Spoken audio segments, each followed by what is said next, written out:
Alright, well, we're just going to go ahead and continue exactly right where we left off, which was the start of... Excuse me, my mic is being a little bitch right now. There we go.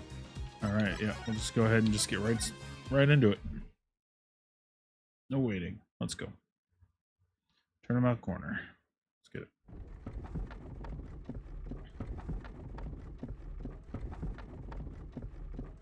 As long as we draw breath, the wheel of fate turns.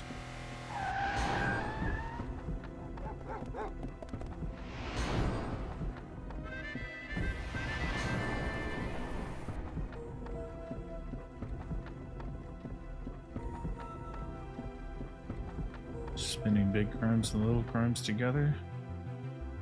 When the wheel stops,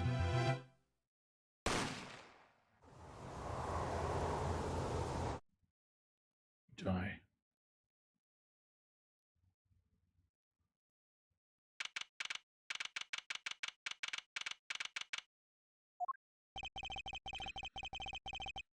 Two months have passed since Mr. Gavin's arrest.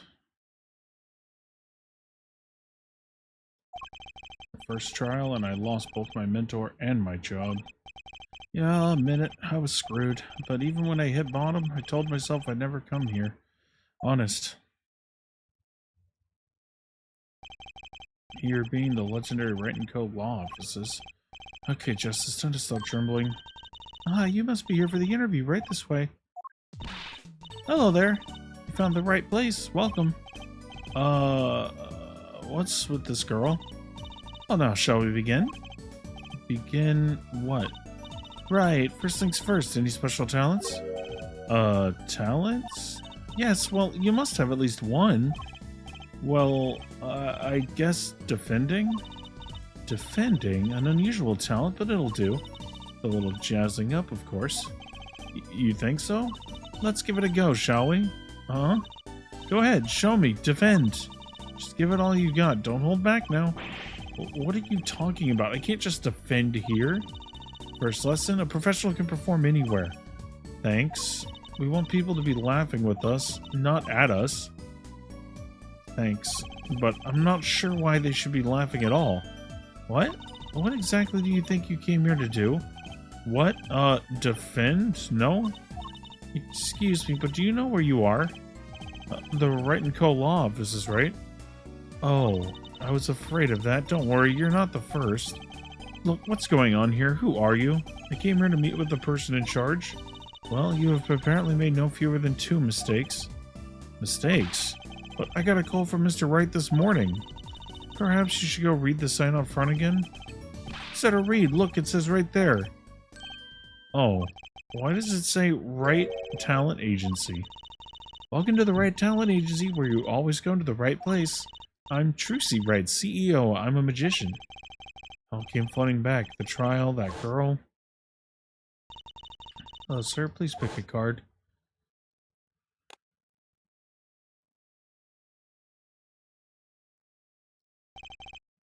That's right. She's my daughter. Trucy Wright. Here, check out our flyer. So, what's your name?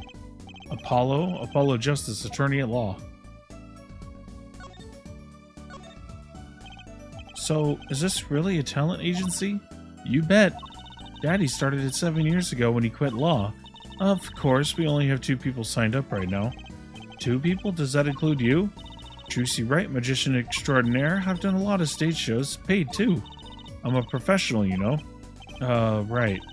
Promise you'll come to one of my shows, okay? Let's see. Oh, and the other person our agency represents is Phoenix Wright, pianist extraordinaire. Ordinaire. Your dad, in other words.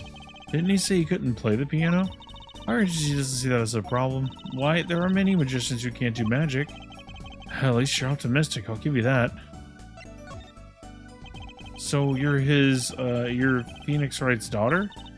That's right. After Daddy quit law 7 years ago, I promised I would keep him fed, so I'm kind of his sugar daddy, get it? No. I'm in charge of this whole office, too. Pretty amazing for a young lass of 15, wouldn't you agree? 15? How old is Mr. Wright? Daddy? Oh, he's 33 this year. I'm sure there's a good explanation, I hope.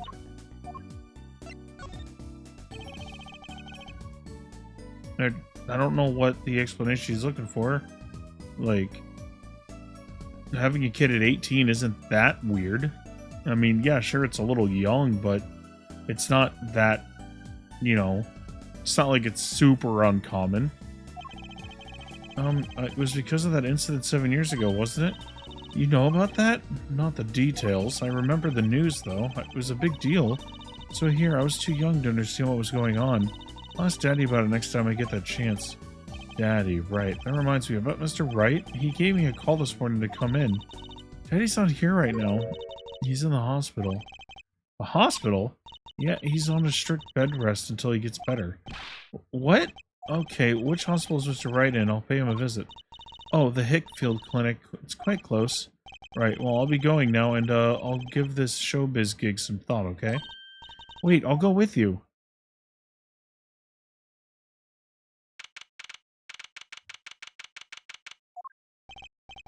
So, this is Mr. Wright's hospital? Yeah, visitors, are you? Yeah, and are you the doctor? Yep, Dr. Hickfield's the name. Good morning, doctor. Oh, hiya there, Trucy. Cute as ever. Is this Daddy's room? Oh yeah, except he's gone for a morning checkup. Be back soon. How are you, Miss Trucy? Got any places you'd like examined? Doctor? Doctor, the nurse is looking for you. Why, if it isn't the daddy, you're the cutest little thing in town. I guess I'll be off then. Later, Trucy. Wow, what an odd bird that guy was. Good morning. Didn't expect you so soon, Apollo. Mr. Wright.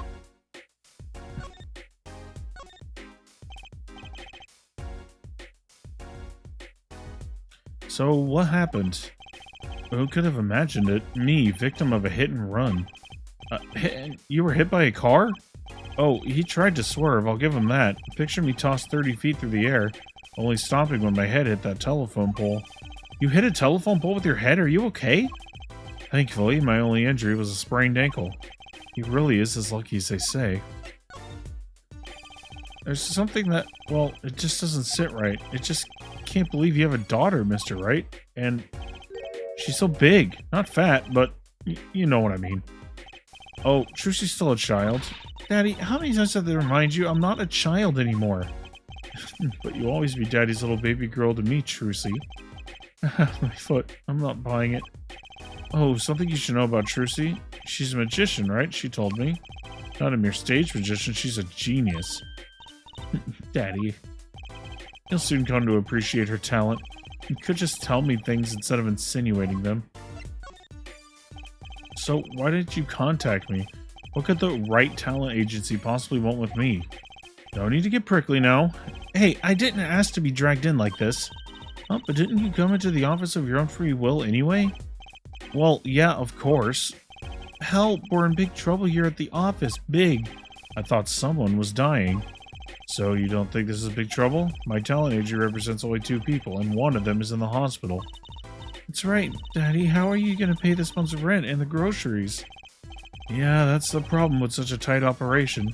It's a symbiotic relationship. When one of us falls, the other 2 must fall. Hey, this isn't exactly a suitable conversation to be having with a 15-year-old kid. In any case, if Apollo here can't help you, you'll have to transfer to a new school. Again. Oh, I can't. I only just made friends. How could you do this to me? To us, Polly. What? Now it's my fault? On that note, how about you come work for us? I've got the perfect client for you already lined up. A client? You mean I get to do my job? I get to defend in court? Fuck yeah! Alright, I'll hear what you have to say. Got him, Daddy. Hook, line, and sinker. And now it's time to reel him in. It's official. I'm scared. Alright, so who's this client? Ah, yes, here. Take a look at the map and I'll explain. Last night, I left the office just before 9 o'clock. I was going to that Indochine pasta joint, Al Dente's. I played piano there, of course. That's when it happened. Of course, sent me flying Nick the telephone pole. And zoomed away. Creepy, huh? Just a tad. It's almost as creepy as hearing you tell the story like it was no big deal. Of course, sped off in this direction. So, good luck. Huh? You wanted a client, right? No, didn't you? Well, I'm your client. Find the guy who knocked me into that telephone pole. Well, hold on. I'm a defense attorney, not a detective. Don't worry. Once you've found the guy, I intend to sue him. Then you can stick it to him in court. I'm not a prosecutor either. I'm sorry, but this is crazy. I'm going home. Don't get so worked up. It was just a joke. Huh? Oh, Daddy, sorry, Apollo. He loves jokes, you know. Even the ones that aren't very funny. Your real client should be stopping by the office any time now. The office? You mean the talent agency? No harm in going. It's not like I have anything else to do. One more thing. Do look into my accident too, would you? I marked the scene of the tragedy on this map. It's right in front of this park. Should be easy to find. So he's gonna make me investigate this after all.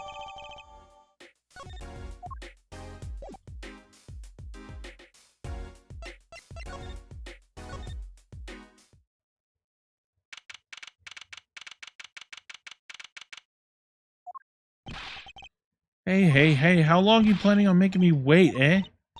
Good morning. Hey there, Trucy doll.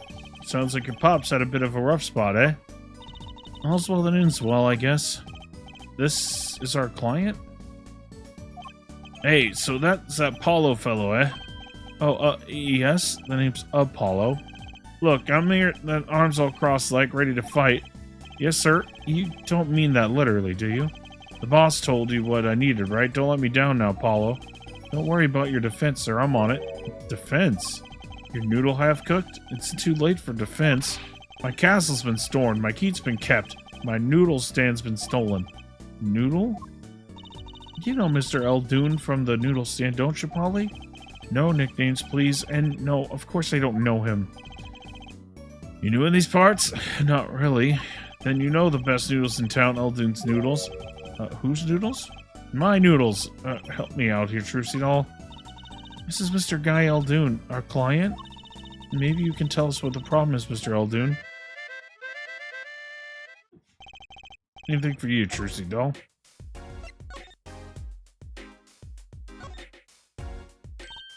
Don't touch Mr. Charlie. Mr. Charlie? He's been in this office much longer than I have. Daddy's mentor had a great fondness for Mr. Charlie. He lived here since Daddy was a rookie attorney. Huh, Mr. Charlie, right. Now I take care of him.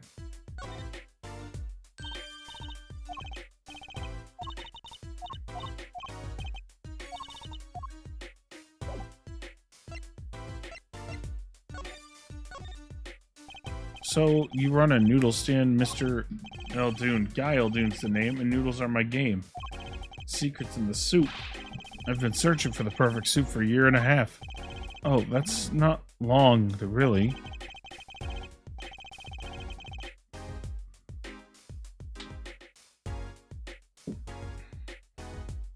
Family's been noodlemen for generations. Got a lot of expectations on my shoulders. 15 fathers passing the noodle to 15 sons. It's a pretty old noodle. Aye, the fool I was pushed it away.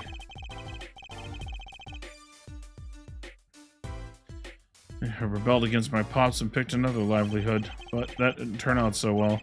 There's no denying it. Salty broth runs through these veins, boy.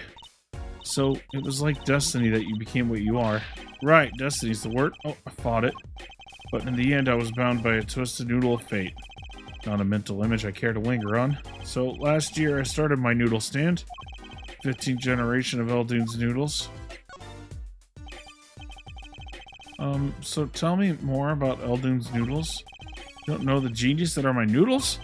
Make them so salty. Why, they're saltier than salt. No, I really don't want to find out. Daddy's a regular at his noodle stand.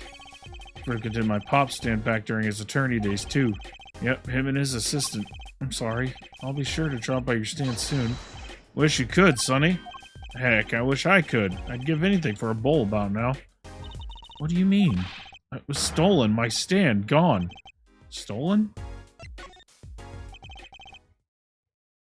It was last night. I was doing my rounds, blowing my whistle. It's like an ice cream truck's bell, but louder. He's even got complaints. Now you're just trying to butter me up. It sounded more like the blues than a whistle. Closed my stand-up for the night and parked by the house. Then, this morning, dark and early, it was gone. My keep, my castle.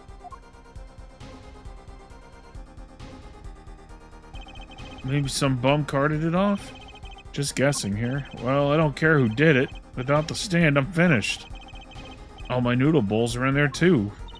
That's the saddest thing I've heard all day. You know it. Anyhow, that's the deal. Good luck. Good. Huh? Wait. What exactly is your request?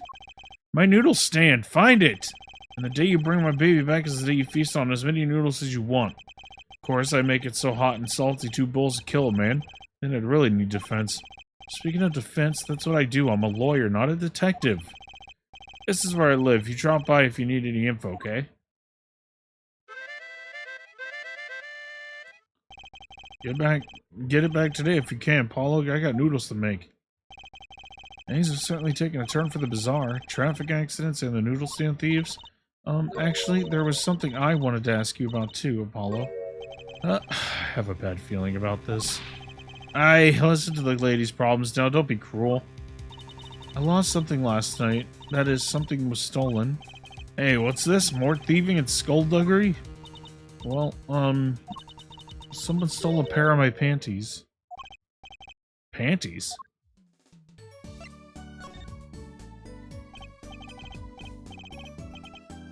So they were stolen. My panties, yes. Right, panties.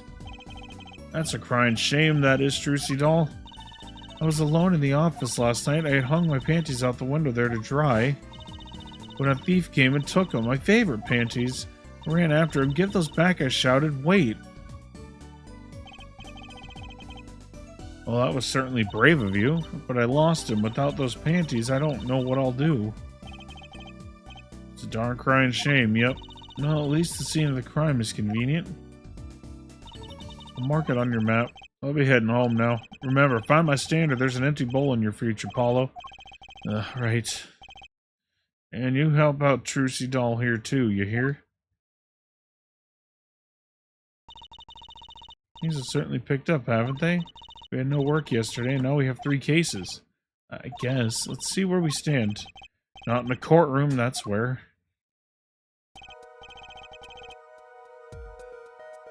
Well, the first item on the list. Phoenix Wright, Daddy's hit and run accident. We have to find the one who did it. Who's going to pay us for this again? And the second item. Mr. Altoon's request to find a stolen stand, for which we stand to gain a bowl of salty noodles. And the last request is mine, to find my stolen panties. Bowl of noodles is looking better and better. Let's go, Polly, to the streets. Aren't you enthusiastic? How could I not be? Let's crack these cases, you and me. Guess I might as well get started. Let's see, a hit and run, a stolen stand, and last but not least, stolen panties.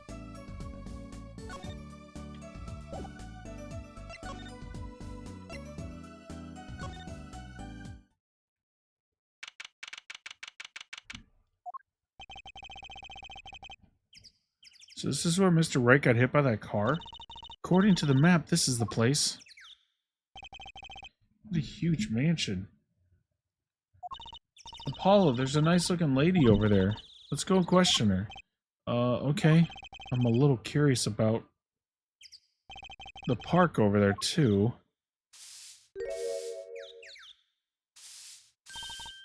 Excuse me, can we have a few words with you? You want something? Whoa, that husky voice. Why am I suddenly sweating? It's quite a house you've got there. You must have a lot of money. Whew. Money sounds like something my son would call his friends. This is the Kitaki family mansion, little girl. You, kid with the hair. You want something? Me? No, not a thing. Bye. Apollo, we can't leave without questioning her. What if she knows something? But the Kitaki family, they're the biggest organized crime syndicate in town. You're gonna ask something? Ask it. If you're a man enough. Right. Yeah, way to whip him into shape, ma'am. She know no fear? I'm Plum Kitaki, wife of the 4th head of the Kitaki family business. Friends call me Little Plum. I'm Little Apollo, Justice Attorney at Law. Looks could kill this one would be a mass murderer by now. Little Plum? That's a really cute name for someone so... Yes. Oh, what is it, Apollo? How about you go through me when talking to her, okay, Jersey? That seems like a bit of a needless procedure. I'm a lawyer. I live for needless procedures. Oh, little girl, you should know we're gangsters. Gangster? Oh, that means you're the bad guys. Trucy, through me, please. I'm begging you here. The bad guys. I like the sound of that. I'm gonna need some more tea after this. Takes a lot of hard work to protect a family fortune. Things aren't as easy as they used to be for us bad guys. So, you're saying that business is in a slump? Let's not ask about business if we can help it, please. So, there was supposedly a car accident here last night? Last night? Of course you wouldn't know anything about it. Sorry to bother you. Wait, yes? You're talking about the man, aren't you? The one who flew 30 feet and walked away? That's my daddy. I should have known. One of our capos thought he'd make a great point man. Capo? Point man? Could you avoid using too much industry lingo? In any case, it's been nothing but trouble. I've been cleaning up this mess since morning. Cleaning up this paint? Is this paint spilled at the time of the accident? It was around 9 last night. I heard a crashing noise and found your father drowning in a sea of paint. So you came to his rescue? You've my husband, the boss, to thank for that. The car that hit your father knocked over this paint, then turned the corner and sped away. We're in the middle of repainting our wall, you see. I'm sure that dragon is glaring at me. But why are you out here cleaning it up? What do you mean? I mean, aren't you a gangster? Don't you have any goons to do your dirty work for you? Please go through me when you want to. Don't be such a stiff lawyer, boy. I suppose we gangsters do have a certain image. Yes, but we're community-oriented gangsters, you see? The boss likes to give back to the people. How noble of him. I availed myself of the public facilities to get rid of all the garbage. Now it's just the pain on the street to deal with. Public facilities? Wonder if she means that trash can.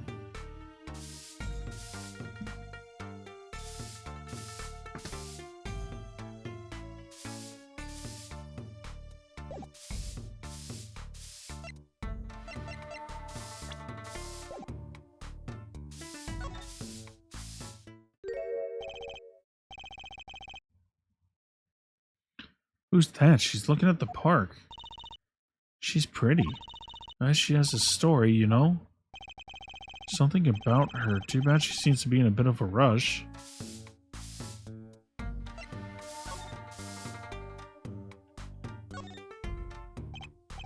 Looks like there's some trouble by the park gate. I smell an incident. Ma'am, there's no entry to the park. Now don't you tell me where I can't go, young fella. I always walk through this park on my way home.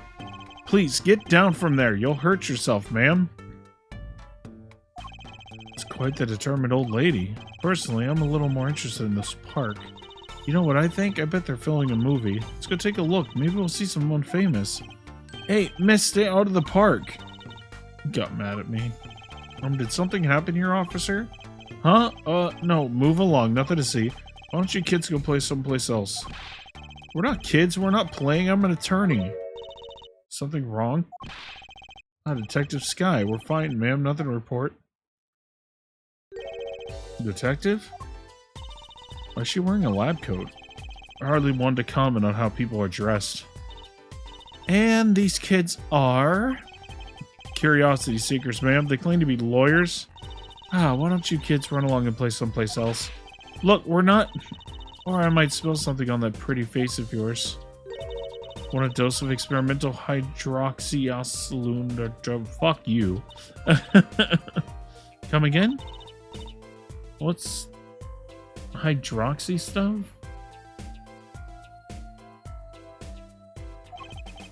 Whatever it is, it doesn't sound good. Let's go, Trucy. Try to keep up the riffraff, would you? Yes, ma'am.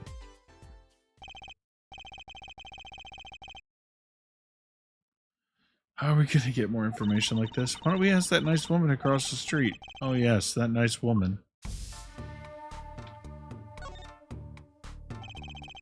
a big trash can on the way to the park. I guess you could check it out. Detective life sure is a hard one. I'm an attorney, actually. Huh? 2 pieces of garbage with paint on them. These are slippers. They look like those slippers you get at the hospital. Look at this, Apollo. Doesn't this go on a car? It's a side view mirror. It looks like it was torn off when it smacked into something or someone. Wait, you don't think... I do. This could be from the car that hit Mr. Wright. Wow, and he took off its mirror? I never knew Daddy was so strong. I only have room in my pocket for one of these, though. Which do you want to take?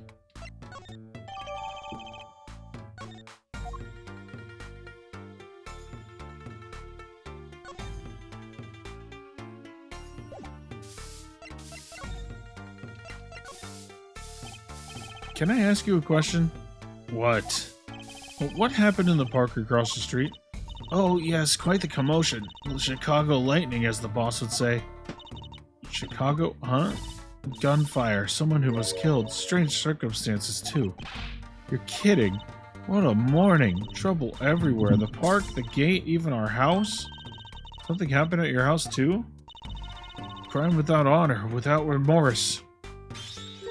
It's a private matter. Want to hear about it? Somehow I don't think no is an acceptable answer, Polly. So, what happened at your house? Bloomers last night. I got a bad feeling about this. Little Plum Kitaki, the victim of a panty snatcher. What? So it wasn't just my panties that were stolen? Got you too, did they? Poor thing. Like I said, whoever did this is hardened criminal. It wasn't you, was it? No, of course not. Mercy. I've heard words that the panties have been disappearing lately. And the missing panties all have something in common. It's hard to imagine Trucy and Mrs. Kitaki's panty having much in common. Just imagine Miss Kitaki's panties. I know, we'll find your bloomers too. Great, show me what you're made of. What have you gotten me into this time, Trucy?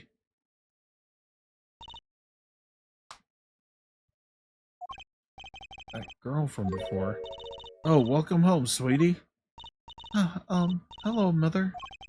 She's Kitaki too? Miss? Here, our flyer. The Write Anything Agency? Anything Agency? Yeah, do you like the new flyer? So, this is our defense attorney, Mr. Apollo Justice. Attorney? Drop by our office, we'll be waiting. Goodbye. Why did you give her our flyer? I don't know. Seemed like she could use some help. She's the heiress to a gangster dynasty. She doesn't need our help. I wouldn't be so sure.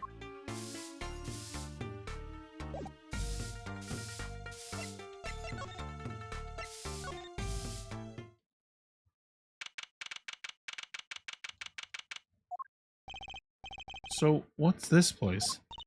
This would be Mr. Eldune's house, silly. Oh, so this is where his stand was stolen from. You can see a piece of evidence lying on the ground already. Hey! Look, there's a police car parked over there. You're right. What's with the sparkly insurance? What is this place? A hospital? There's a sign, Merrick Tas Clinic. Oh, that's where the thief went. The thief? The one who snatched my panties. He ran into this clinic last night. Wait, maybe that police car is here to find my panties. I doubt it. Well, there's only one way to be sure. Let's investigate. Ah, there you are, Sonny. Well, you find anything yet? No, not yet.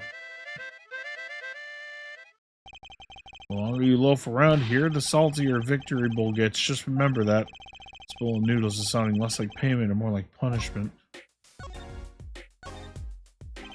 So, your stand, Eldune's Noodles, was it? Aye, passed down from father to son. That stand's seen its share of salt. Salt runs in the family, you might say. And high blood pressure does too. So, your stand, Eldune's Noodles, was stolen? No, it wasn't just the stand that was stolen, sonny boy. I lost those wobbly wheels, my salty crusted stew pot, my stained sign. Didn't just lose a stand, I lost a legend. No one steals a legend and gets away with it on my watch. Let's find that legend, Apollo. Isn't it about time you bought a new one anyway? Are there any more details you can give me about the stand? You bet, sonny boy. It happened last night. I was blowing my whistle like always, crying the town I was. Smell of broth filled the streets, thick and salty. Got home, well, right before 10 p.m., I reckon. Guess he's not aiming for the late night market. Washed my bowls and gave the wheels a squirt of grease, then I went inside. When did you notice it had been stolen? Early this morning, before the sun rose. Work starts early. That many people eat noodles for breakfast? Washed up on the salty shores of ruination. That stand had my whole life in it. My whole being. Took everything? All my soup stock, my noodles, my bowls, and my dreams. At least they left one bowl. Look there, on the ground. If you don't find that stand today, then I'll be forced to walk the streets peddling that bowl, my last bowl. Please, I'm under enough pressure here as it is. That's it. Where the thieves who snatched my panties ran to? It's a crying shame, that is. If they have to steal, make it my loincloth, not some pretty girl's panties. Garage, right. You don't think the thief lives here, do you? Wouldn't put it past that good-for-nothing doctor. Do I detect a little animosity here? Let's make sure to check out that garage thoroughly.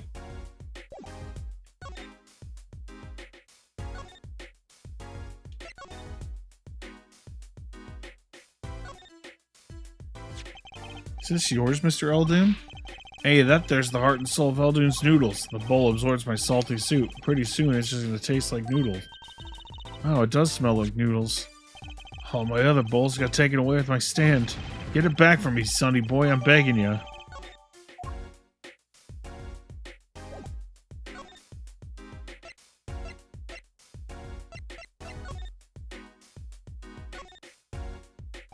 I understand if there was an ambulance outside, but a police car? Maybe they're tax evaders. Sorry, miss, no going into the clinic today. Something happened?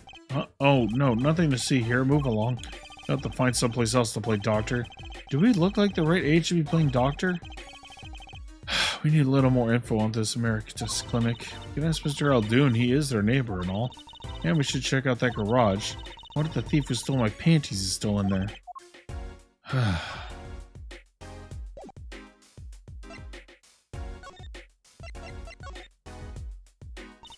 Hey, do you think something happened next door? There's a police car out front. Probably gave someone food poisoning, I'll bet. If anyone's at risk of giving someone food poisoning. That police car got here this morning, actually. I asked what they were up to, but they wouldn't even tell me, the neighbor. Not that I was surprised much. That doctor works for the wrong crowd. It's just a matter of time before he got it what was coming to him. The wrong crowd? Never you mind about that.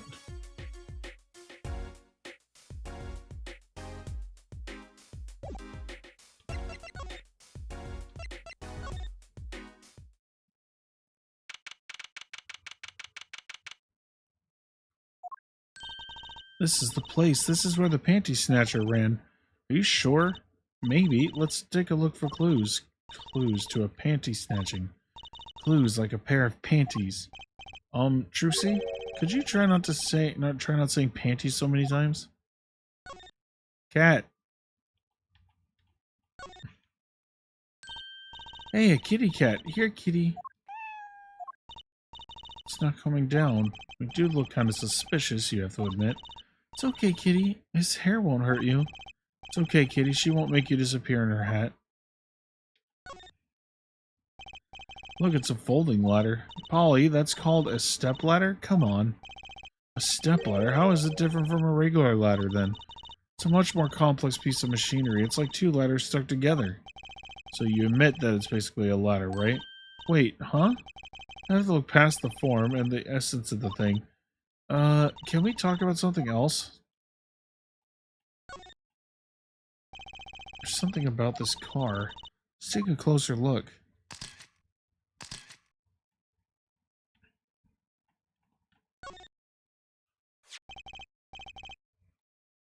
Look, a cell phone. Someone dropped it beneath this tire. If the car moved, it would have been crushed for sure. I wonder if it belongs to the doctor here. You should bring it to him later.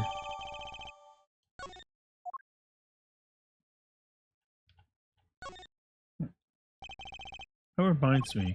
I once read a record of a case that Mr. Wright worked on many years ago.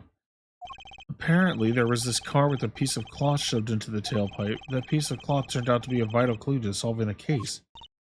Wow, I remember that case records whenever I'm checking out a car, and I always check the tailpipe. Everyone's gotta have a hobby, I guess.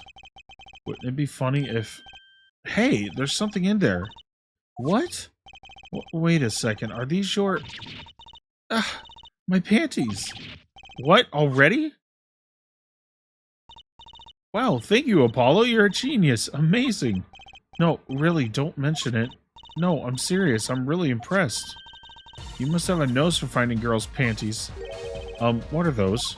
My little panties, of course. They come home to Mama. I can't wait to use them. You're gonna put them on now?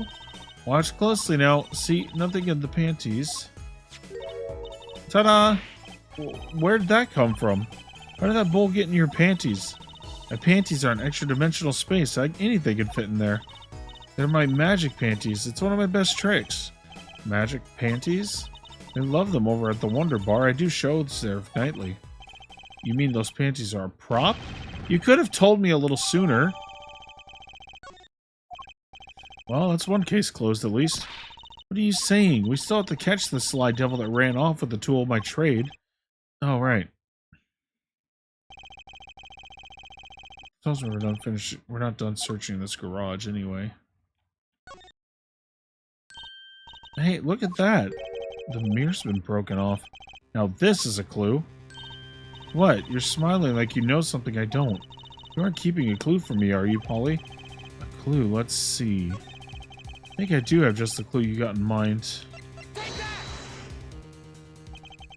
My clue is this. Whoa, it's the same color and size and everything. A perfect match. I guess we could check it out. Two pieces of garbage with paint on them. Look at this, Apollo. Doesn't this go on a car? It's a side view mirror. Looks like it was torn off when it was smacked into something or someone. Well, looks like we've just solved a case. So the car that hit Daddy last night is sitting right in front of us, yep. Wow, you put the pro in professional, Apollo. Gee, thanks, Drucy.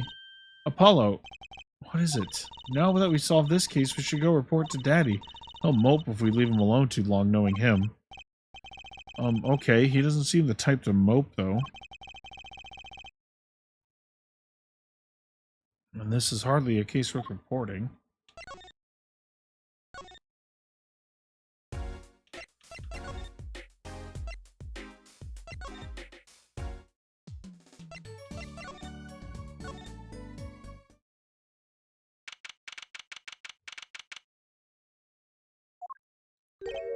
Yo, how goes it? Daddy, how do you feel? Not bad, Trucy, not bad. It's good to have you youngins on the case. Let old Daddy get some well-deserved R&R. The elderly need their rest. Isn't he only 33? We've cleared up most of the cases. I was right about you. Competent, capable. Tell me what you found out if you want to. Your enthusiasm is overwhelming. Well, I certainly didn't expect you to be back this early. Polly's amazing. He found my panties so quick. Almost like he was the one who stole them. You have an interesting concept of praise. And? Did you find the mad driver who gave me the 30-foot toss? Apparently it was a doctor from the Emeritus Clinic. Emeritus, huh? I've heard of him. Nothing good, mind you. That reminds me, a police car was parked outside the clinic. Maybe something happened? What is this Emeritus Clinic anyway? All I've heard are the rumors. That clinic's been making good money. In a bad way. Bad? Ties to organized crime, the Kentucky family. The Kentucky family? He did that on purpose. Some injuries you can't take to a public hospital, see? They use the Emeritus Clinic for their patch-up jobs. Interesting. It looked like something had happened in that park. A body was found there in unusual circumstances. Something more unusual than being dead? It's not our concern in any case. Right, let's ignore that and find the noodle stand. Never happened to professional curiosity. Thanks, really. I get tired of sleep. Maybe I'll head down to this Marictus place.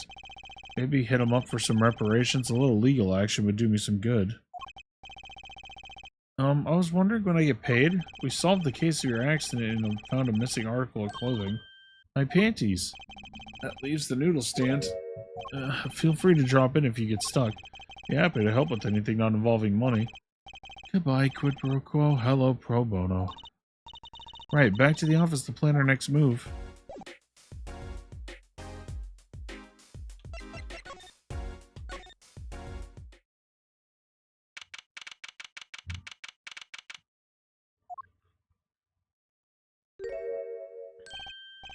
You're the woman from the Kitaki place? Yes. I knew it. Something's the matter and you want our help, right? Well, you've come to the right place. This way, please. Thank you. My name is Alita Tiala. I have a request. Your request? Let me guess. Something's been stolen? Your flyer. It says now defending, so I thought... What? You mean you want me to defend you? Me? Maybe you can tell us what happened? Were you hit by a car? Did someone steal your stand or your panties?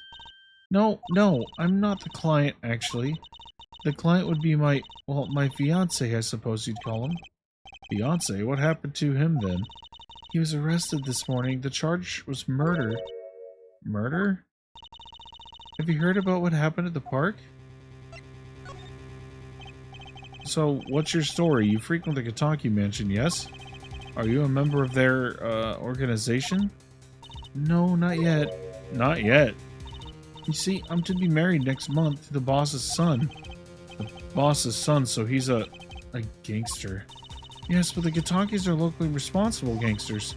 I thought it'd be nice for a change to quit my boring job, live the good gangster life. I think you're onto something. Mrs. Kitaki, I like the sound of that. I'm not sure your daddy would much care for that. What happened? I haven't been told all the details, but I do know a body was found in the park near the Kitaki mansion. There were a lot of police cars there. Apparently the victim was shot with a pistol, but I heard the circumstances of the shooting were rather unusual. And your fiancé was arrested for this? What sort of person is your fiancé?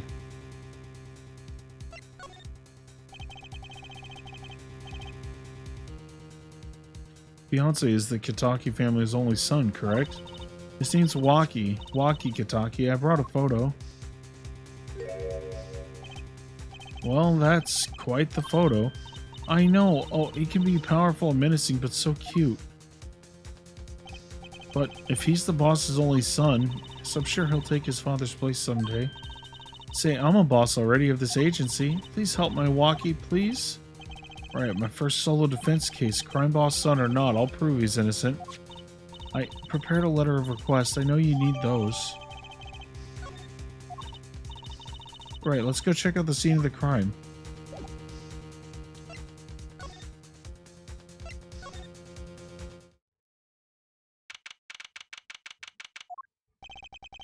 So this is it, my first murder crime scene. Ah, it's your kids again. Look, can't you find some other place to play? We're not playing. We're, investigating, aren't we, Apollo?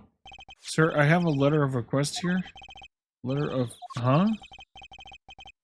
Why does it say hit request on it? Miss Tiala must use Kitaki stationery. Excuse me, coming through. Ah, it's you, Mr. Gavin. Who's this guy? I must say I'm used to being expected by the ladies. But this is the first time I felt this way with a man. Mr. Gavin?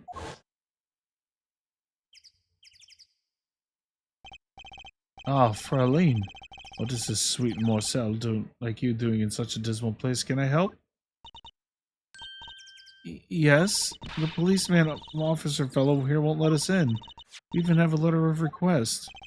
You must be exhausted standing out here. I'll take you to the scene of the crime. Oh, really? By your leave, officer? Yes, sir, of course. Ah, very well. This way, Fraulein.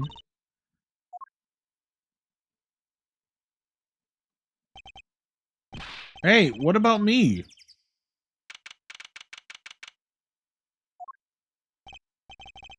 On that note, enjoy your investigation.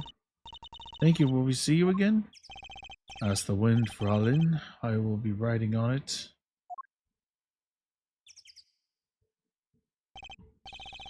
Who is that? Apollo, look, a corpse. What? Hey, it's just a mannequin. You fucking idiot. Oh, it sure got me. Might I ask what it is you're doing here? Oh, it's you. How did you kids get in here? Oh, this guy, well, he was more like a prince, really. He let us in. Him again. That glamorous flop, always getting in my way. Anyway, this scene is off limits. Excuse me, we have a letter of request. One moment. Why is she holding a big magnifying glass?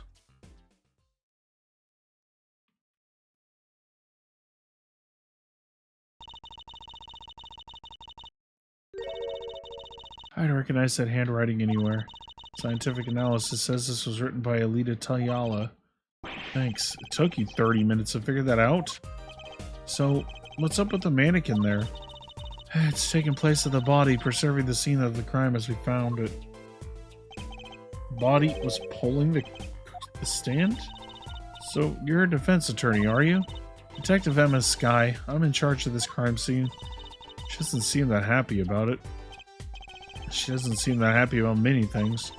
I trust you know to stay out of the way. I've always carried 2 pairs of handcuffs just in case.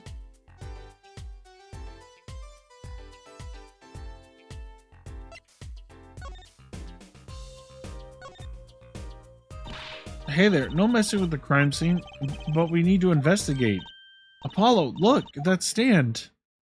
It says Eldoon. I've noticed. Well, we've solved the case of the missing stand at least. Though the circumstances could stand to be better.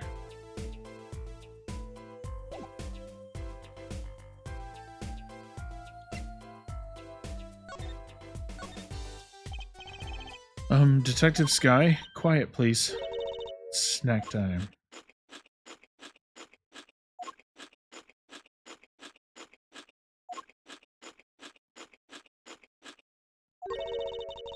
I'm not making much progress here. She must not be very busy. I never seem to get a lucky break. Back after 9 years and they won't give me the position I requested. And then I hear he gave up the defense attorney life. Who's he, an ex-defense attorney?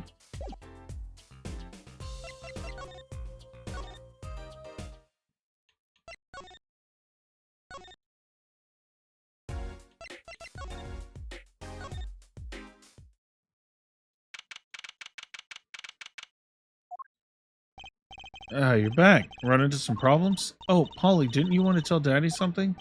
Who, me? No, I'm fine, really. What's this? So there is a problem. No, no problem. Actually, I got a defense request. A defense request? That is a problem. Huh? I've given up the court. I'm not a lawyer anymore. The request is from me! Oh, right. You're a lawyer, aren't you? He's doing that on purpose. I know it. So, what about this defense request? It's related to the murder in People Park, actually. Guess what? We found Mr. Eldoon's noodle stand at the scene of the crime. Did you now? That is unusual indeed. Never heard of a noodle stand being used as a murder weapon. I think the murder weapon was something else.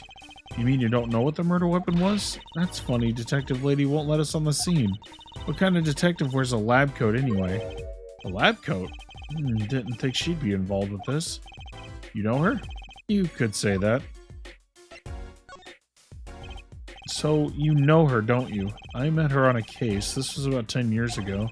She was still a high school student at the time. That'd make her about the same age as me. That's my daddy. He knows all the police types. Oh, wait, maybe you know that other guy, too. That other guy? The shining prince on the motorcycle? Prince? Apollo, tell me about this Prince of Trucies. Indulge a concerned father. He was at the crime scene. He looked just like Mr. Gavin. Did he now? You know him? I guess he's Christoph Gavin's younger brother. His brother? We're acquaintances after a fashion. Clavier Gavin, rock and roll god incarnate. Clavier. What a lovely name. He's so dreamy. No, Mr. Gavin had a brother? And what was he doing out there? I have a feeling you'll be crossing paths again soon. Now, what was the problem again? Having trouble investigating the crime scene in the park? Yeah, that detective woman won't let us. Go to the office. Under the silk top hat, you'll find a bottle of white powder. Try taking that to this detective. White powder? I hope it's not what I think it is. Just take it to her. It'll be fine. You'll see. Oh, and tell her I said hi.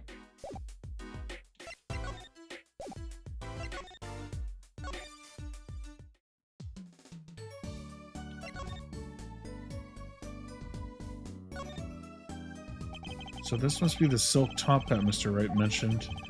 Let's take a closer look. Huh? Whoa, you know what this is, Trucy? I remember finding some in Daddy's dresser when I was little. I thought it was sugar, so I licked it. He got mad at me. It's getting more and more suspicious. Let's go talk to that detective. She's sure to know what this white powder is.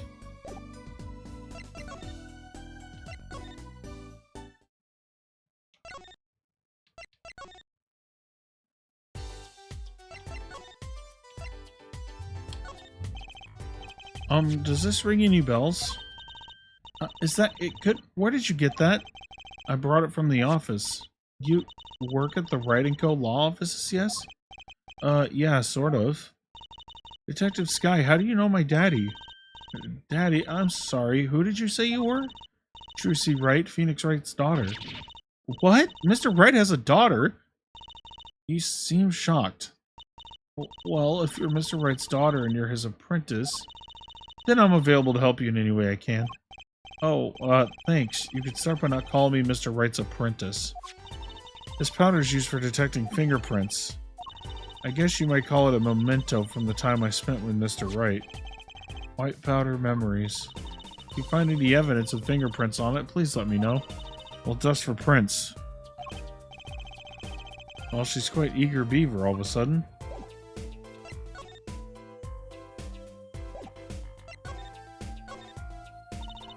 A report came in late last night. The body was found much as you see now, except it was a real body. But why?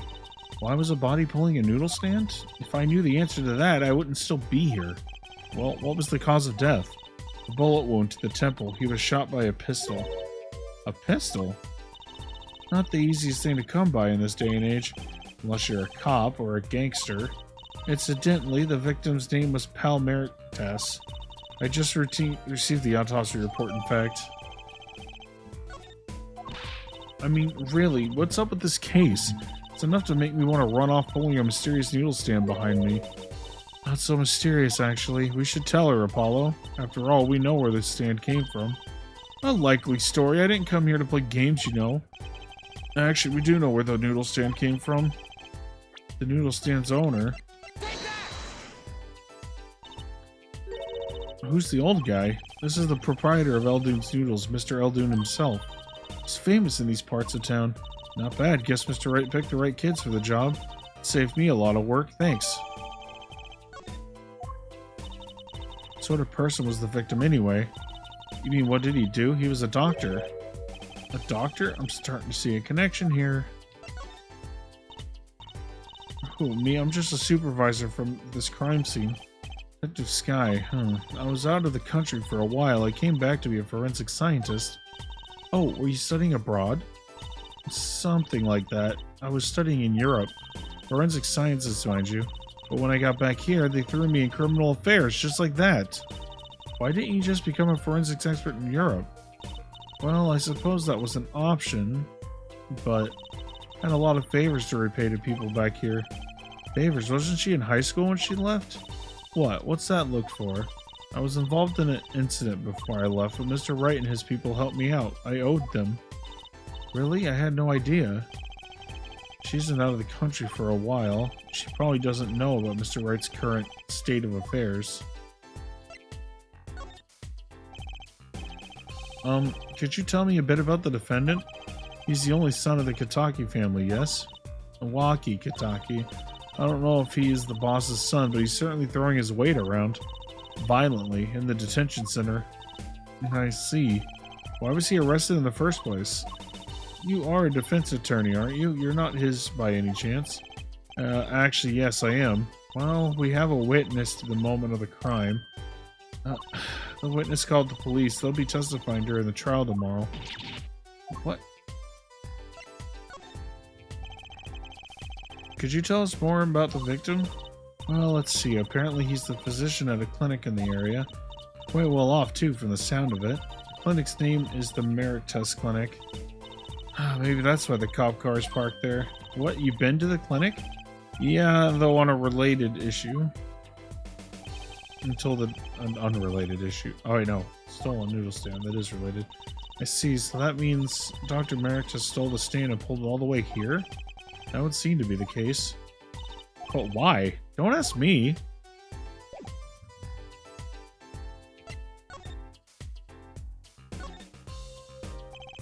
There's got to be a good clue or two around here.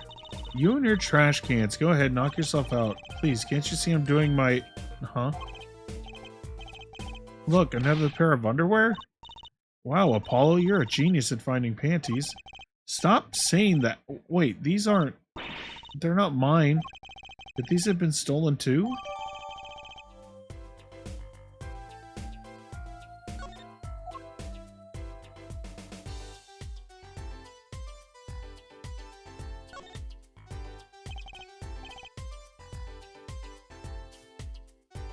It's a knife, a shiv to be precise. Oh, lingo. The defendant, Walkie, is the son of known gangsters. The police are assuming this belongs to him. Wait, but wasn't the murder weapon a pistol? Look at this. There's a handprint on this shiv. A handprint, then there might be fingerprints. Let's investigate.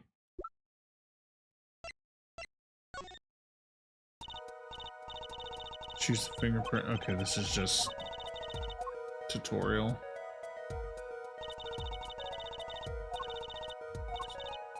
So pick the one you want to analyze. Alright, let's get detecting. She's practically glowing with excitement. First, sprinkle some aluminum powder over the print with the press of it. The oil left by the print absorbs the aluminum powder, so you just dust it on and blow it off. It's like whistling. You know how to whistle, don't you? Just use... Oh, it's like magic. Isn't it, though? Let's give it a shot. Incidentally, it's important that you cover the entire fingerprint with powder.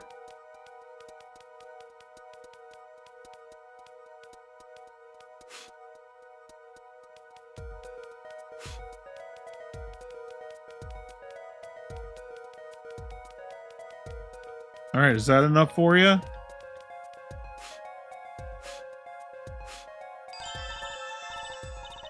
Clear, quite impressive. Next, to match the print, the police officer samples so you can tell whose fingerprint this belongs to. Doesn't sound like as much fun as actually finding the print.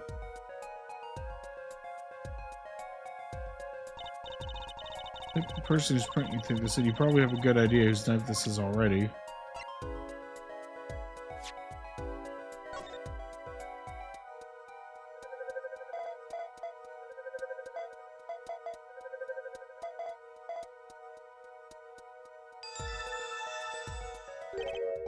So, the fingerprints do belong to the defendant. Yes, isn't it amazing? The power of science is my life. Apollo, she's sparkling, and I'm dimming. Look sharp, spirits up, the real fight is yet to come. Chin up, Polly. Trial hasn't even started, I'm already losing. So, have you met the defendant? No. Visiting hours are almost over at the detention center. You might think about wrapping up here and heading over. Good idea. I don't know what good it will do. I have a witness and a knife with prints. Have I mentioned I've got a bad feeling about this? Some traditions I can live without.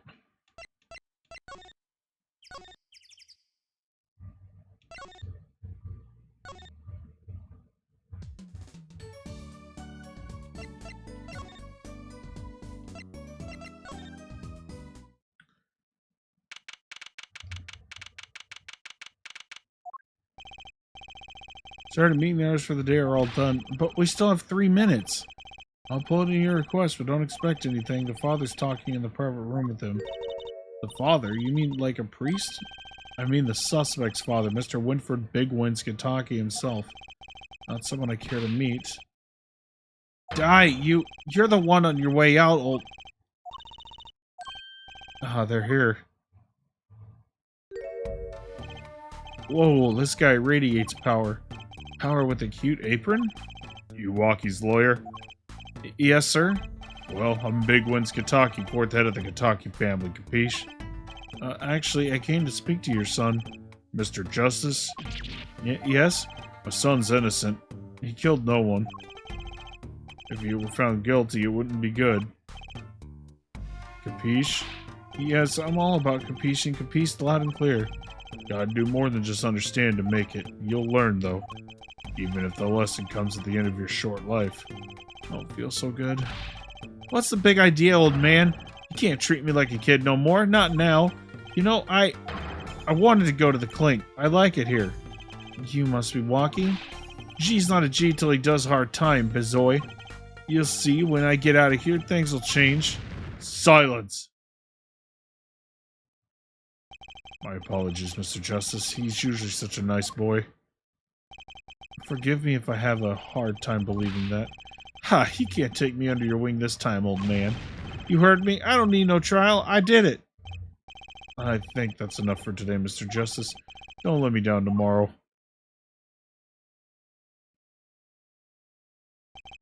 So much for talking to our client. We made so much progress today. We even found my panties. I had fun, at least. Of course, the biggest mystery of all remains. How am I supposed to build a case for the trial? Oh, I almost forgot. It's time for my show. Tonight I'm performing at the Wonder Bar. You should come check it out.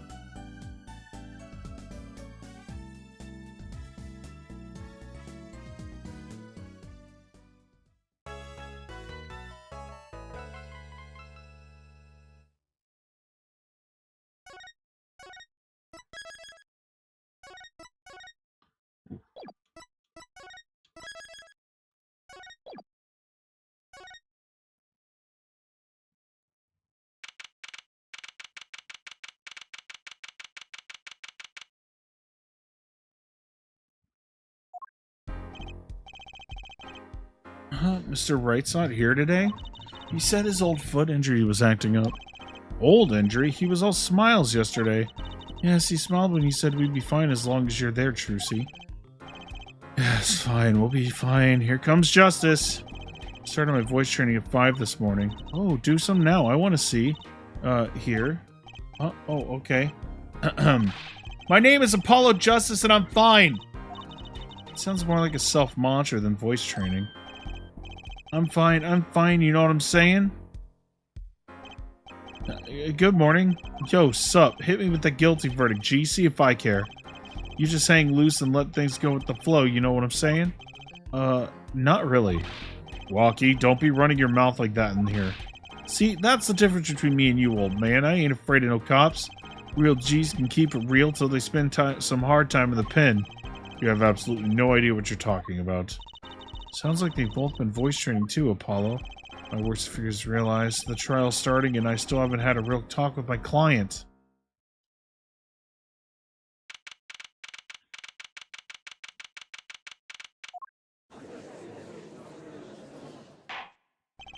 Court is not in session for the trial of Walkie Kataki. The defense is ready, Your Honor. Ready to rock and roll, Air Judge. It's him, the guy from yesterday. He's a prosecutor? It's Mr. Gavin's brother. Long time no see, Prosecutor Gavin. Were you taking a leave of absence? You know that little band I started in my free time? Thing is, we got real popular. Hard to say 9 to your fans when 3 of your singles go platinum, yeah? I see. To be honest, I was a little concerned. I feared that you might still be distraught over that one trial. Not to worry, Air Judge. I wouldn't miss this day in the court for the world. It's worth even more than VIP passes to one of my concerts, yeah? How could I pass up a chance to see the true strength of the little boy who bested my brother? It was just worth canceling a show or two. Understood. You may give your opening statements to the court. Before that, I was thinking, is the air in this courtroom not a bit serious? It is a court of law. That's no way to get the crowd jumping, Air Judge. You're not supposed to jump. This is a courtroom. Ashtung, baby. Today we play it my way. What's that noise? Sometimes you have to get on up in order to get down to prosecuting. This is crazy. The victim, Pal Meritas, is the director of the Meritas Clinic. The scene, People Park, he was found pulling a noodle stand. What in the world was a doctor doing pulling a noodle stand? Yes, I believe you will only find that out by asking the defendant right here, right now. Because it's an undeniable truth that he shot the victim. What do you mean, undeniable? If you are to declare to anyone air justice, clear out the punk in the defendant's chair. His crime is witnessed quite clearly, you see. Very well. Please admit this witness to the court.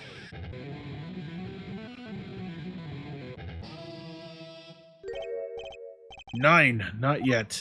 First, there's a little matter to be cleaned up. Did you talk without the accompaniment? I swear I could see the guitar for a second. What is it, Prosecutor Gavin? The motive, Air Judge.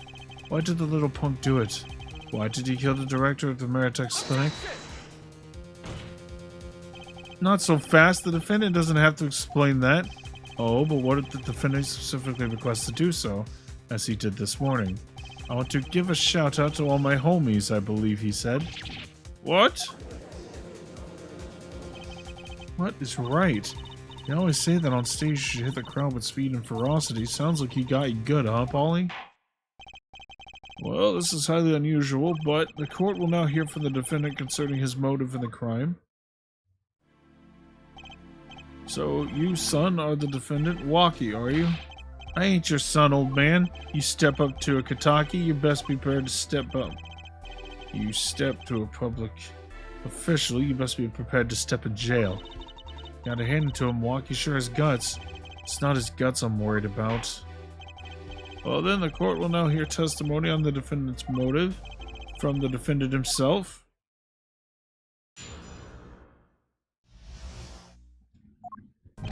I'll tell you one thing, that doctor was a quacker. Something I had to show him what's what. I was in this clinic about half a year ago, he messed up my ops something bad. And then he just lets me go without a word. See you later, bye. So I gotta go and get another doc to patch me up again. That was the day I done figured it out. No OG's gonna let that pass. That's why I went to his pad that night. Know what I'm saying? Hey, Ari, how's it going?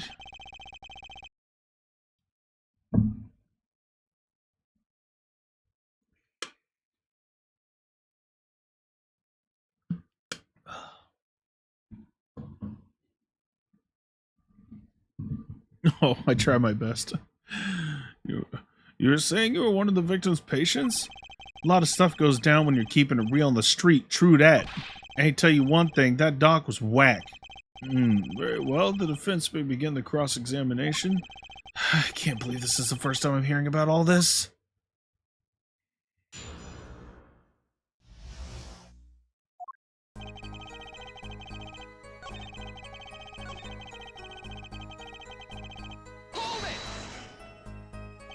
So, you were a patient at the Meritus Clinic half a year ago. For what reason? I had what you might call a mark of honor. Care to explain precisely what was wrong? We had a little run-in with the Rivales family. That's when I pulled a jack move. And ran into an ambush. G busted a cap right in me. According to my sources, you couldn't stand the stress of waiting and ran in 15 minutes before the appointed time by yourself. Hey, I was more than a match for those guys. So you were carried to the Meritus Clinic from there? Apparently, he was shot in the heart. Shot in the heart and he's still alive? I can catch bullets between my teeth, but I never learned how to catch them with my own heart. The bullet stopped just short of my thumper, you know what I'm saying? I'd been golden if it weren't for that whack doc. Can't even take out a stupid bullet. So, as you say, the surgery was a failure. It ain't all of it, Holmes.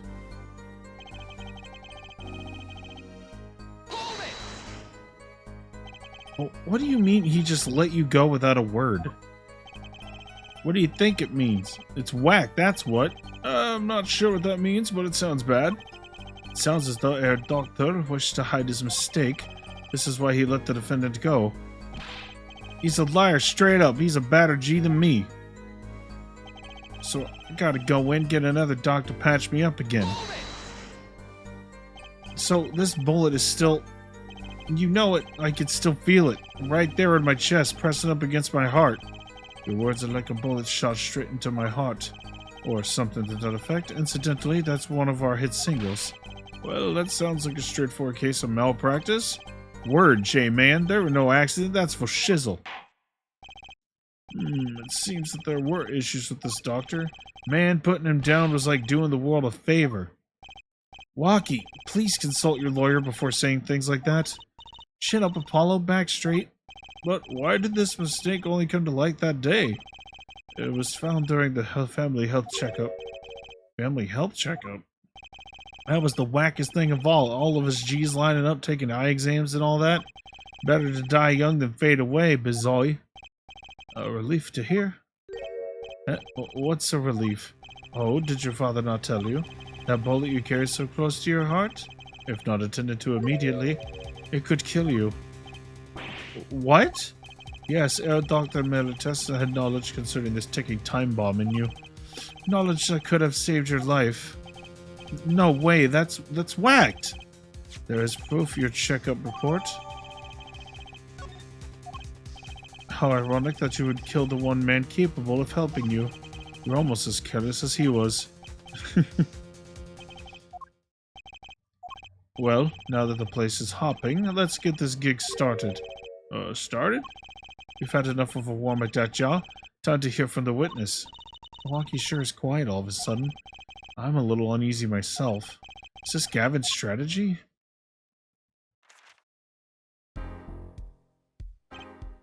So, you will tell us your name and occupation.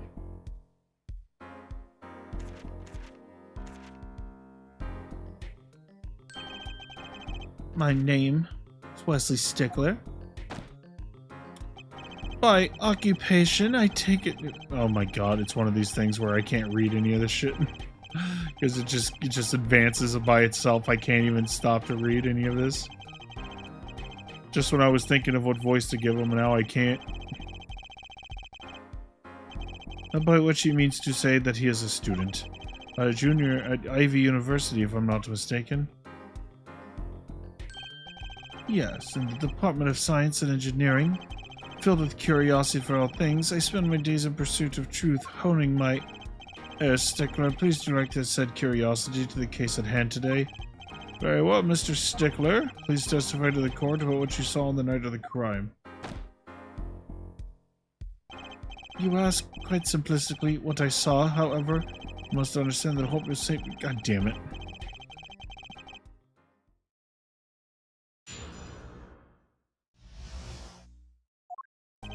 That night, I passed through the park on my way home from shopping when I saw them.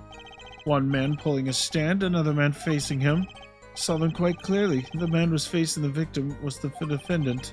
In his hand he held, yes, a pistol. It was pointed at the man pulling the stand. A shot. The bullet hit the man pulling the stand from the front, square in the forehead. Was there anyone else in the park at the time? I could say with 100% accuracy that there was not. The pistol our witness refers to is this. The court accepts this into evidence. Very well, Mr. Justice, you may cross-examine the witness. Yes, Your Honor. Trucy, what are you staring like that at? Why are you staring at the witness like that? Man, I can't help but feel I've seen him somewhere before.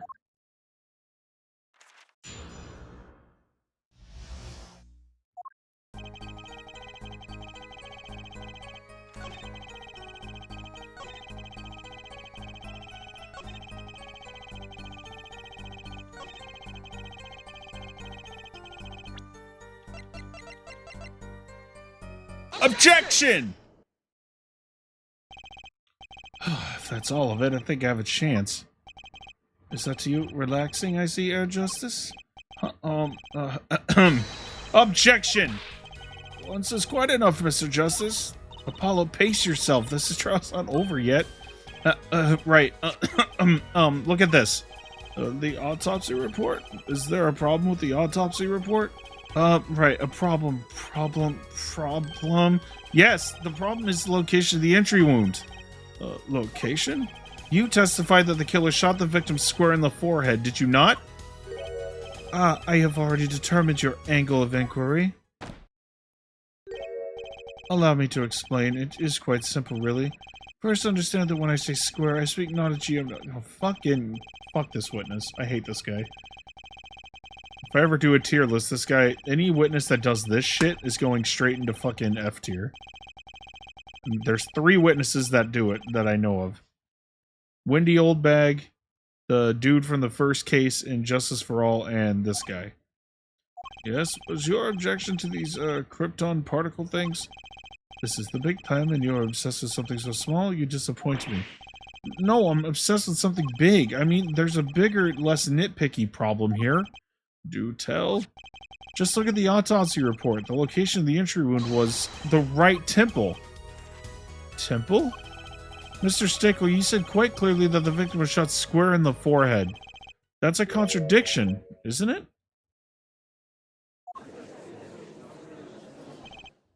It is, right? Finally?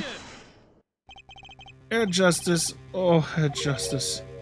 Yes? Your tactics are outdated, trying to shake the witness by objecting to trifles? Surely you haven't forgotten the fatal wound your master suffered 7 years ago? Phoenix Wright, was it? Look, I know the wound was in the wrong place according to this testimony. Hey, forehead. Forehead? Let us imagine you are walking through the park. You see 2 men face each other, one with a pistol trained on the other. What would you do, forehead? Well, I guess I would try to stop them. I'd probably shout stop. And you, Fraulein? Me? Well, I'd probably scream. And you, Herr Stickler? What did you shout, I wonder? The victim turned his head at the last moment. Ah, yes, thank you for jogging my memory. Sounds like an addendum is the testimony is required.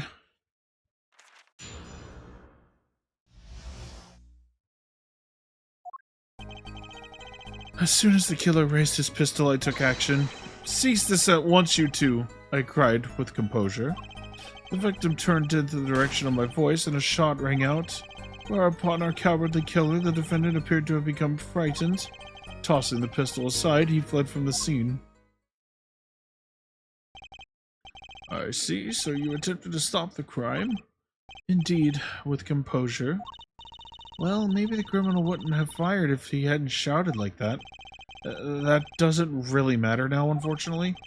Let us consider this new testimony, shall we? Observe the diagram, if you would. The witness, Mr. Stickler, was it? Stood here. He shouted, "Oh, stop, please," or something of this nature. And the victim responded by looking in the witness's direction. If the killer was to have fired at just that moment, as we can see, the bullet would have struck the right temple as in the report. Does seem to be the case. Witness the power of a junior of an Ivy Witness the power of a junior in Ivy University's Department of Science. Very well, Mr. Justice, you may cross-examine the witness.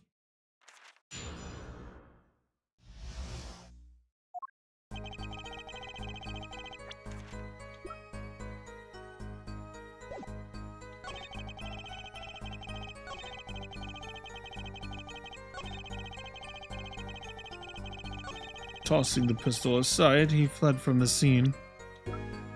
Objection! Wait a second. Another misleading request. Yet you're so beholden to your own mode of discourse, you can't see how it affects you. Come again? Wait a second, you say. A second? Are we intended to wait just that? A single second? 1/60th of a minute? That's hardly enough time to draw breath, let alone make a statement in court. Now, had you asked for a longer period of time, say 3 minutes, 35 seconds, Mr. Justice? Yes, Your Honor. Am I to understand you are objecting to the length of a second? Yes, I mean, no. Here, just look at the pistol. It doesn't have a single fingerprint on it. A common ploy made all the more common, I fear, by the prevalence of television. Criminals these days are loath to leave fingerprints. Wait, but you said the killer tossed the gun and ran. That's right. He didn't have time to wipe the gun for prints. Ah, the little girl sticking it to the university student. There is a song in there. I am not little. Then let's think like adults, shall we, Fraulein? What if the killer, the defendant, was wearing gloves? Gotta admit, didn't think of that, Apollo. Well, Mr. Justice, could the killer have been wearing gloves? The record of the murder weapon is very clear about one thing. The fingerprints were wiped, which means some trace of prints remained, which contradicts your testimony. If everything happened as you say it did, he wouldn't have had time to wipe the pistol.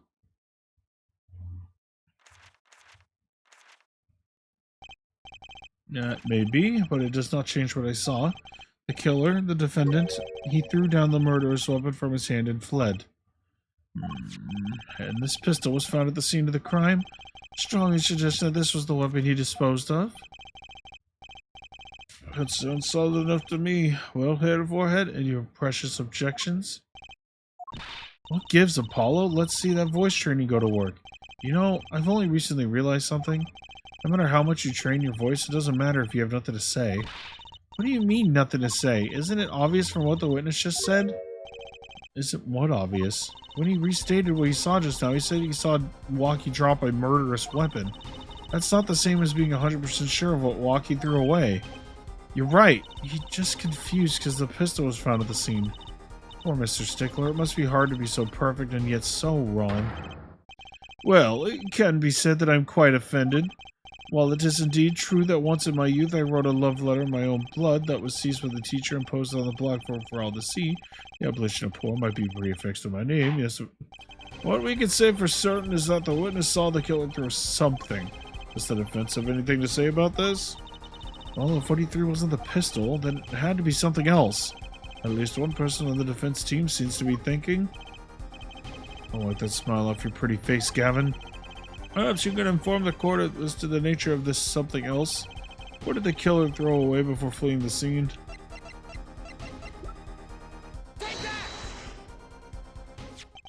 Is that a sword? I saw one of those in the late-night movie last night. Great, a sleep-deprived judge.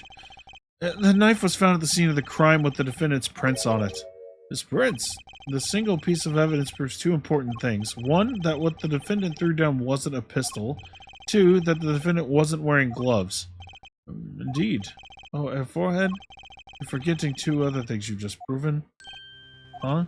One, that the man the witness saw was the defendant, Mr. Walkie Kitaki. Two, that the defendant was holding a knife with the intent of harming the victim.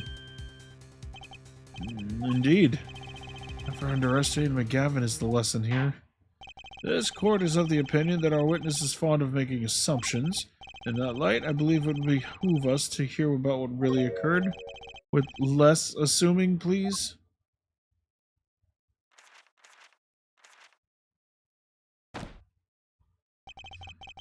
It's always the same with you people. Mark left the house on foot, and 5 minutes later his brother left after him. How long would it take for Mark's brother to catch up to him? Assuming that Mark never had to stop for a traffic light. Assuming. Yes, that is what I said. Assuming. As if that were a probable situation at all. Yet here you are assuming that my assumption is no better. What this court assumes is that the witness will testify as to what happened after the shot was fired.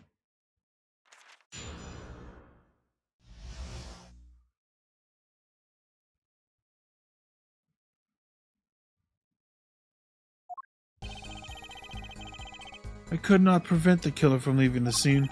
Nor could I simply leave the scene in good conscience. Ergo, I used my cell phone to call the police. Till the police arrived at the scene 10 minutes later, I saw no one else. Why didn't you chase the killer? He was, as you say, a killer. Of course, I could have run him down, yet what would he have done when cornered? Sadly, it takes more than an aptitude for solving quadratic equations to know that. Did the testimony earlier not prove the defendant's presence at the scene? And do we also now know that there was no one else there? It seems clear that we have our killer, does it not? It does it not, Mr. Justice? Better find a way to take this testimony down quick.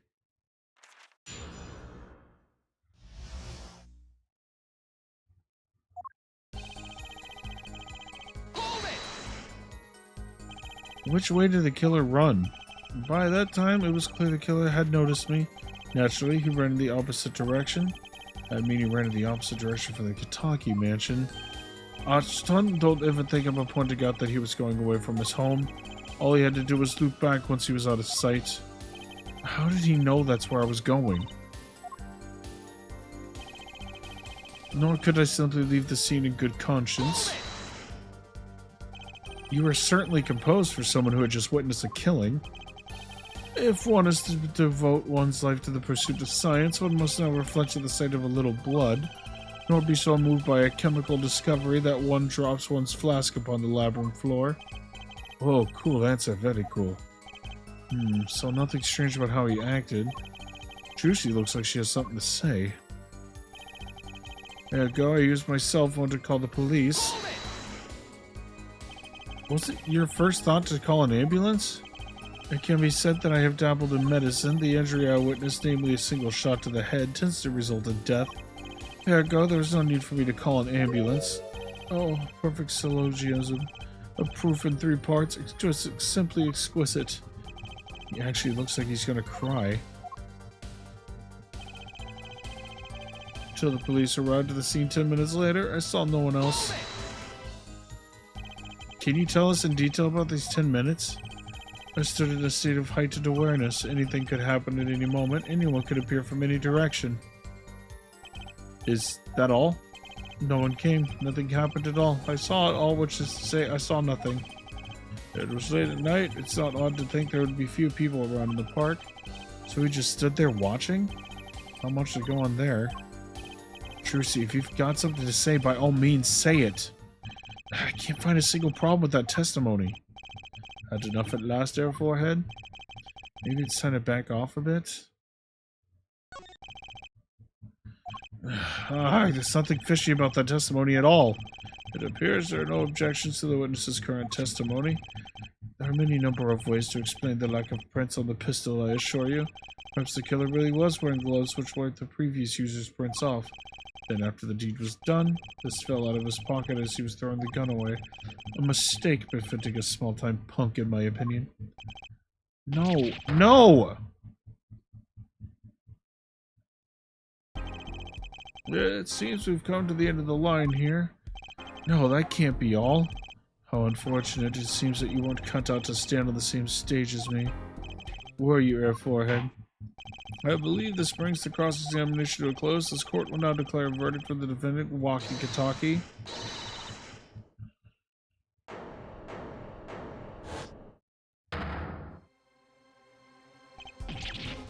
Trucy? Nobody move. What is the meaning of this? Who are you? There will be no verdict in this court. Not yet.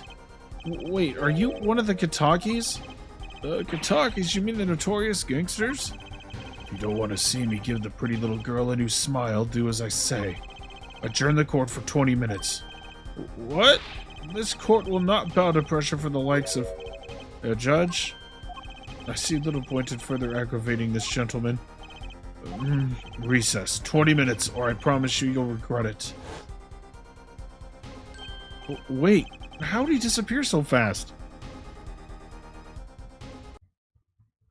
Come to the defendant lobby, Apollo. I suppose I have no choice but to adjourn for a 20-minute recess. Bailiff, catch that mysterious man.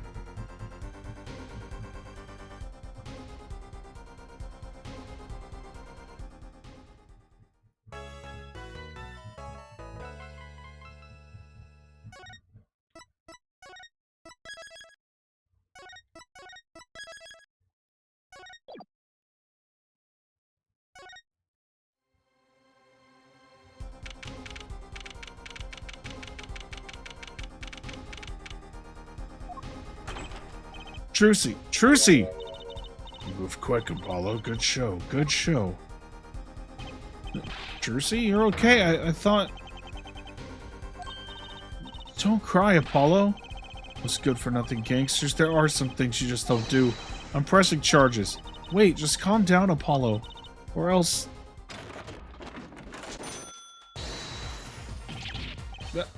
What the heck is that? Surprised? This is one of my best tricks, the amazing Mr. Het. You look marvelous, darling. He's a big hit on the stage at the Wonder Bar. Yes, I'm a big hit. Haha. Well, what do you think? Do you like it?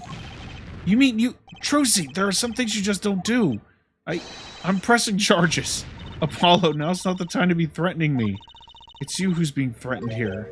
Huh? Remember what you said to Walkie's father yesterday? You promised you'd save his son. But that testimony was rock solid. What are you suggesting I do? Look, once the judge declares a verdict, it's all over. If I can use my talent to stop that from happening, I will. Trucy, no more staged abductions, please. I'm not talking about magic, Apollo. I know when the witness isn't confident, I can perceive what he's feeling. It might not mean anything, but it's all we've got. You can see what he's feeling? Think back, Apollo. Think back to the times when there was a contradiction in his testimony. All the times. All the times there was a contradiction? Well, I think I remember them, sure. There were 2 times when he made statements he wasn't confident in, and each time there was a contradiction. He held his hand, yes, he held a pistol. He was pointing at the man pulling the stand. Tossing the pistol aside, he fled from the scene. He said the man tossed aside a pistol, but it turned out he wasn't sure, and sure enough, there was a contradiction. Well, that's true, but how does that help us? Didn't you notice anything? Whenever he made a statement he wasn't confident in, he displayed a certain habit. He held, yes, a pistol. It was pointed at the man pulling the stand. And he said, hey, got any grapes? Did you see it? The very moment he said the word pistol, his fingers got all tense and he fiddled with the corner of a page in his book. How am I supposed to see that? Well, I could see it. How else do you think Daddy went 7 years without losing a game of poker?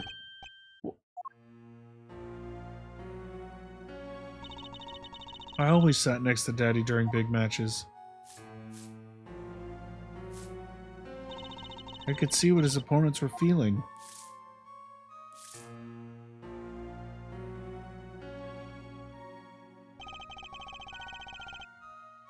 You mean that's how Mr. Wright won all those games? It's not cheating officially. I wasn't looking at their hands or anything. And it wasn't there all the time either. Daddy's quite good at poker after all, but not good enough to go undefeated that long. Great, so he cheated, but what does that do for us? I don't believe this. You have to listen to his testimony one more time. No, scratch that. You have to watch his testimony. Perceive the truth. Watch a testimony. Perceive the truth. The only thing I'm perceiving is that I'm gonna lose. Not true. Daddy said so. He said that you have the power, Apollo. Mr. Wright said that? Watch the testimony. Perceive his true feelings. Is she serious? Time's up. Sorry I can't think of any other way out of this one, Apollo. What was that she said before the trial started? Mr. Wright's not here today? It said his old foot injury was acting up. He smiled when he said we'd be fine as long as you're there, Trucy. Is this what he meant by us being fine? Well, not that's aside, she did avoid one guilty verdict already today. Time to show this court what I'm made of. Get ready for justice. Let's do it. Apollo, you know, I'm starting to think I can do this. I know you could do it all along. Oh, one more thing? Try to cover for Mr. Hat the best you can. I just flew in from the coast, and boy are my arms tired. Right.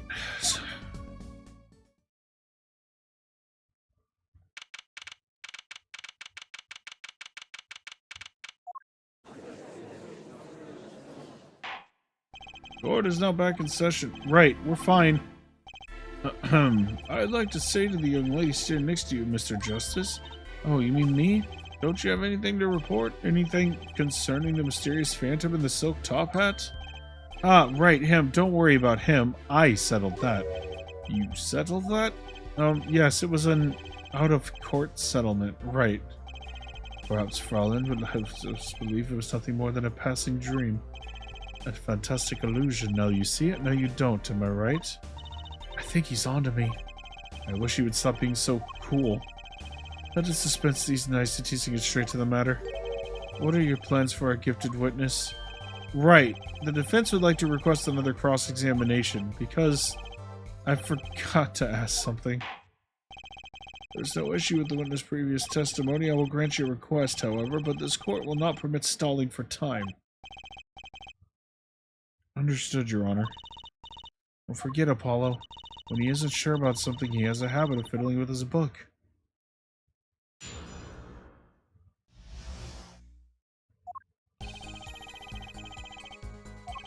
cannot prevent the killer from leaving the scene, nor could I simply leave the scene in good conscience. Ergo, I used my cell phone to call the police. Until the police arrived at the scene 10 minutes later, I saw no one else. Not sure I'm qualified to watch testimonies after all. Focus, Apollo, find his weak spot. If only it were that easy. My ears hear what he says, my eyes see his expressions. Do I have to do something more? What other senses do I have? What's this? My bracelet?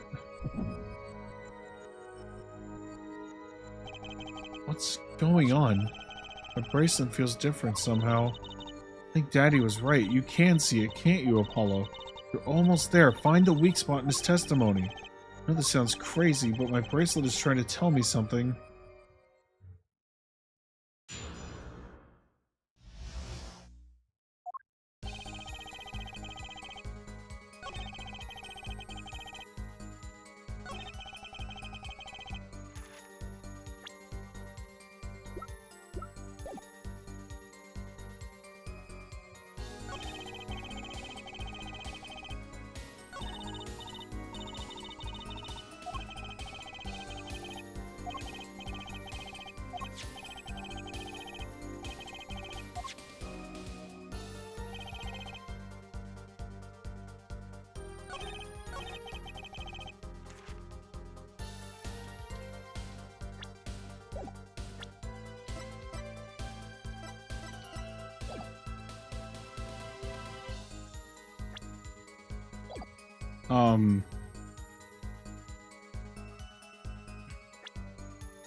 Police said not only ever regarded the call. Why not check with them? Wait, Apollo, this has to be it.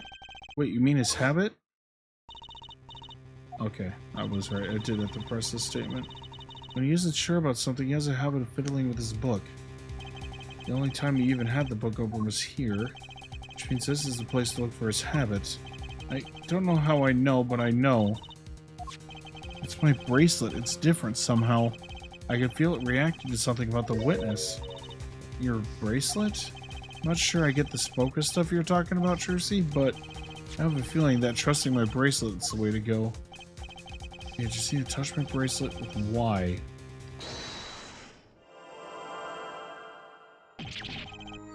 What's going on? I can see the witness's face, his expression so clearly. It's filling my mind. I can see nothing else, hear nothing else. Apollo? Trucy, what's happening to me? This is what I meant by focusing. Focusing? In this state, you can see everything, Apollo. Everything the witness does. That's great, but it's kind of freaking me out. Let's look for Mr. Stickler's twitch, his habit. You remember it, right? Sure, when he says something he's not sure of, he fiddles with the page of his book. Right now, you're looking at the witness's face, and your eyes are sort of bugging out. I'll bet they are. First, move your focus attention onto his hand. You know what to look for now, but you have to be looking at the right place. I can only see his face like this. Time to try changing my viewpoint. Perfect, now you're really ready. Ready for what? Ready to perceive the truth behind the twitch. Try listening to what the witness talks as you focus, then watch for his habit. Right, you mean when he fiddles with the page. That's right, that's what you're signaling to look closer to perceive with Y. Find his weak spot and you'll guarantee you'll be able to give him the royal flush. Spoken like a true poker head's daughter. I'm a magician, thank you very much. You have to pay attention to his words and his fingers. Don't worry if you miss it, you can always try again. Look out, nervous twitch. Here comes justice. Gotcha!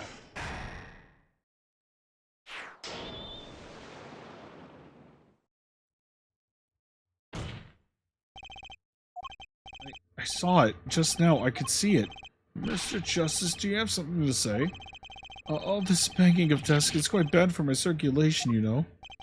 Mr. Stickler, allow me to ask you a simple question. Why do you fiddle with the page of your book just now? The very moment you mentioned your cell phone? What are you talking about? I'm curious now about the cell phone of yours. Mind if I ask a few questions? What to ask? Mr. Stickler, please show me your cell phone. Why? Whatever for? Show me and you'll find out. Well, I can't. I don't have it, you see. You don't have it? Mr. Stickler, is this your cell phone? Where did you get that? It's the phone from yesterday. Someone dropped it beneath this tire. If the car moved, it would have been crushed for sure. I wonder if it belongs to the doctor here.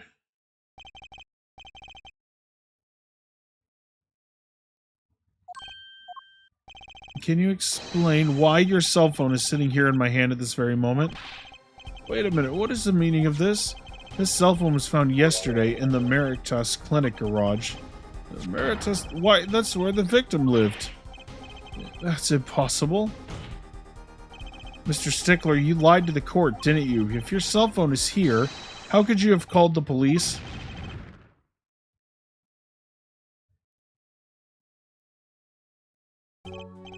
It's true. I didn't have my cell phone that night. That's why it can be said that I called the police from a public payphone. Payphone? So you didn't call on your cell phone after all. Just where was this payphone located, Mr. Stickler? Well, to indicate with a startlingly high degree of accuracy, it was right around here. That's quite a ways from the park. But why did you lie? There'd only be one reason. He didn't want the court to know he had lost his cell phone, because it was found in the victim's garage. What are you saying? Mr. Stickler, you broke into the Meritas Clinic garage on the night of the murder. This cell phone tells all. But that's ridiculous. It makes it sound like I snuck into this fellow's garage to commit some crime. So I were trying to kill him. Well, Dr. Meritas was killed that night. Well, yes, but no, this line of reasoning has to be against the rules. Yes, it's true I lost my cell phone, but you can't prove that I lost it that night. Well, Mr. Justice, if that cell phone was dropped the night of the murder, it does raise considerable suspicions as to a connection with the crime. Now's your chance, Apollo. Connect Mr. Stickler to the crime. Oh, he's already connected enough. I just have to prove it. Oh, do I have a piece of evidence that can do the job? Can I prove the cell phone was dropped on the night of the murder? Of course I have evidence. Oh, I like your swagger, Air Forehead.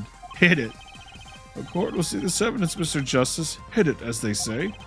The evidence that proves the cell phone was dropped on the night of the murder is... That's a side view mirror? As it so happened, Dr. Meritus' car was in an accident that took place the night of the murder. An accident? An accident, like I just said. Thank you. It happened at little after 9 p.m. just as I People Park, our murder scene. Dr. Meritus' car hit a pedestrian. What are you trying to say? From the absence of a mirror, it's clear the car was parked after the accident, which means it was parked there after 9 p.m. on the night of the murder. If your cell phone had been dropped before the car was parked in the garage, then it would have been crushed. After all, it was lying on the ground right under the wheel. There you go, Mr. Stickler. The only time you could have dropped this in that garage was after 9 p.m. the night of the murder in the park.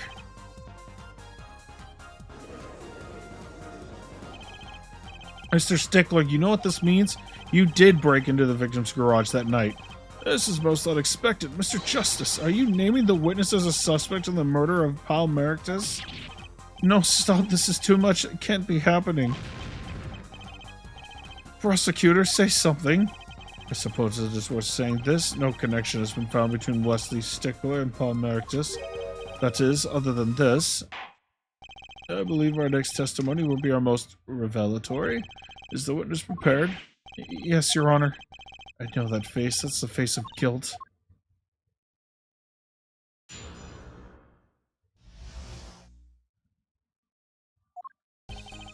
At night, yes, I went to the supermarket. I must have dropped my cell phone on my way back, and when I was walking through the park, I happened to witness the crime. I saw the killer, the victim, the stand, all as clear as day. It was him. I saw the defendant at the scene. Yes, but your cell phone was lying in a garage. Yes, well, as you can see, my model cell phone has a defect. It is given to rolling. It is quite a pain when I drop it alongside the road, you know. Looks like a normal cell phone to me. In any case, Mr. Justice, to cross-examination, please. That's funny. My bracelet didn't react at all during that testimony. This nervous habits must not be acting up. Didn't sense anything either, actually. Looks like you're on your own this time around. Right, no problem, I hope. Here comes justice.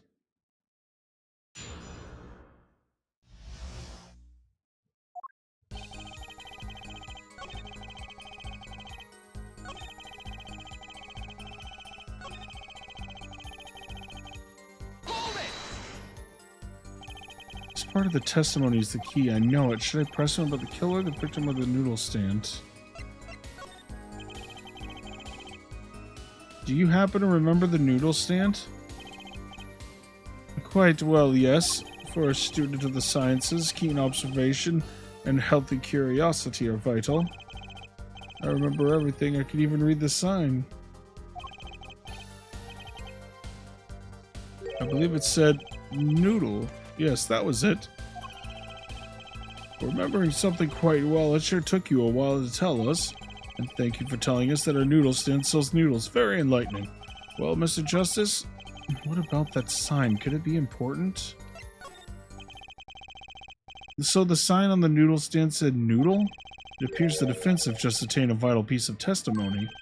Is this noodle stand's broth really that delicious? I'll have to go sample though. Where's one of these days? I think that's worth adding to the testimony as well. Whatever sort of noodles that stand sells, it can't match up to IVU's cafeteria. Some apply to the school merely for a taste of our smart noodles. Wouldn't mind a taste of that myself.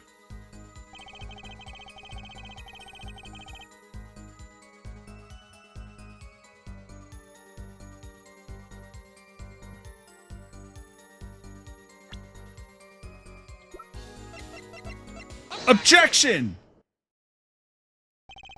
And you're absolutely sure the sign read noodle? Why, just last week... Oh, that wrong voice. Started doing the judge's voice for some reason. Why, just last week my professor offered me this praise. At least you have good eyesight, Stickler. I'll give you that. It read, without a doubt, noodle. I see. What? Why are you looking at me like that? Is that pity I see in your eyes? Let's take a look at our map, shall we?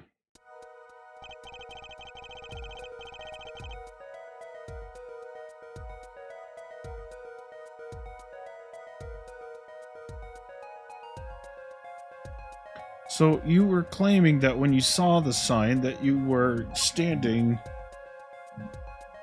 here, was it? Although it would have been a bit hard to read the sign from this spot. You think so? Mr. Stickler, I'd like you to please take another look at the stand and to carefully read what the sign says. See, the sign actually states the name of the stand's owner. Eldoons. Oh, inconceivable. I'm certain it was definitely Noodle for sure. Positive. I'm afraid your professor was wrong about that eyesight. I wouldn't be so quick to jump to that conclusion. The sign he saw changes everything. The witness says the sign said noodle.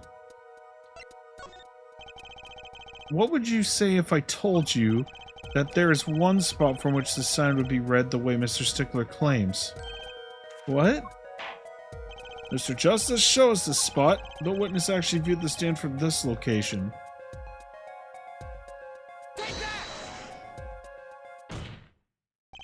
The witness was standing here, on the opposite side. How do you know that? When viewed from the south, the sign on the stand reads Eldoons, as we know. However, observed from the other side of the stand, oh, this side says Noodle. Exactly, the name of the stand is split between the front and back signs. Mr. Stickler, you lied to the court. You witnessed the crime from the northern side of the park, not the south. You got me.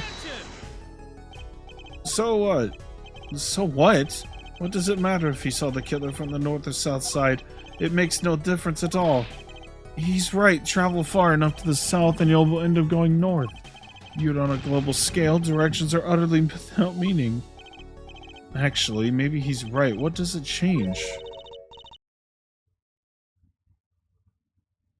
Changes everything, Apollo. Trucy? Remember his testimony from before? Though, to be honest, I'm a little scared of where this is leading.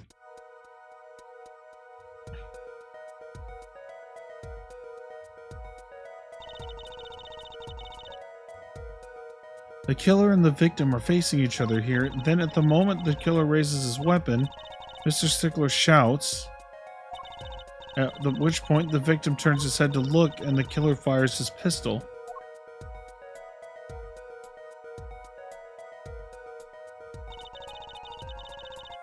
That's why the bullet hit him in the right temple. No contradictions, right? Right, but if Mr. Stickler was standing to the north side of the park, that reverses the whole scenario.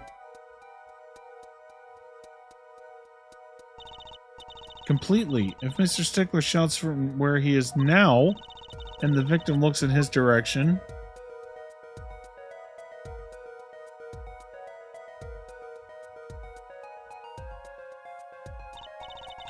the bullet would have to hit his left temple. In other words, someone standing at the point K couldn't shoot the victim in his right temple. It's impossible. That's right. So now that we know that Mr. Stickler is standing on the northern side, the wound location takes on an entirely different meaning. Indeed, you are absolutely correct, Fraulein. What meaning? The entry wound on the right side of the victim's head, correct? Well, the right side of the victim's head is north. But that's where the witness, Wesley Stickler, was standing. Correct, so if he was standing to the north, then the only person here who could have shot the victim on the right temple was Mr. Stickler himself.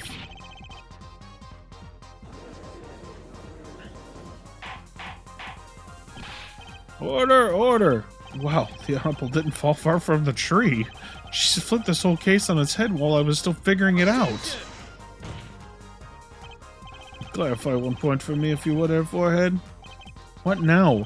Are you truly accusing this college student of murder? Well, I can't say he exactly looks innocent, but something still doesn't feel right. I just can't picture him as the real killer. No, please, look aside. I'm a really nice guy. All my friends say so. Let's hear what the defense has to say. What are you going to do now, Justice? Should I really accuse him? I don't think Wesley Stickler's a killer, but he's not innocent either. His unusual silence tells me that much. Mr. Stickler, you seem unusually quiet. Tell us why, now. The word confession isn't in my dictionary. Forehead, I'm afraid it falls to you to elucidate Stickler's silence. Mr. Justice, you did say you were accusing the witness just now. For a crime other than murder, your reason? The court's all ears. I know he's guilty of something, but what crime other than murder is there? Do I have evidence that shows his involvement in some other crime? Your evidence, the court's all eyes, Mr. Justice. Show us proof. Evidence that points to the witness's involvement in a crime.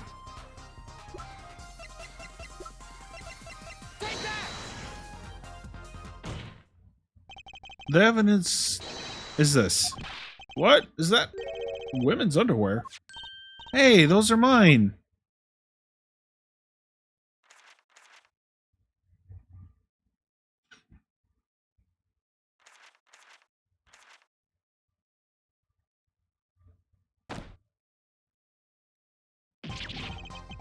Don't look at me like that!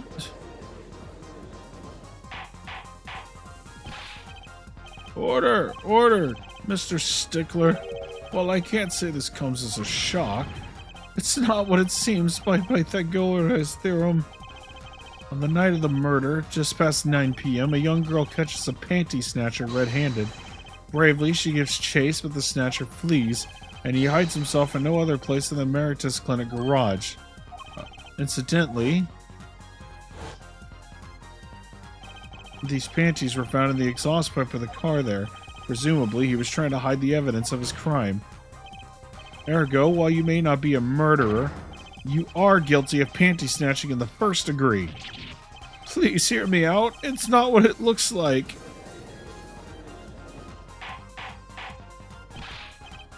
Order! Mr. Stickler, you should be ashamed. It's not what it seems.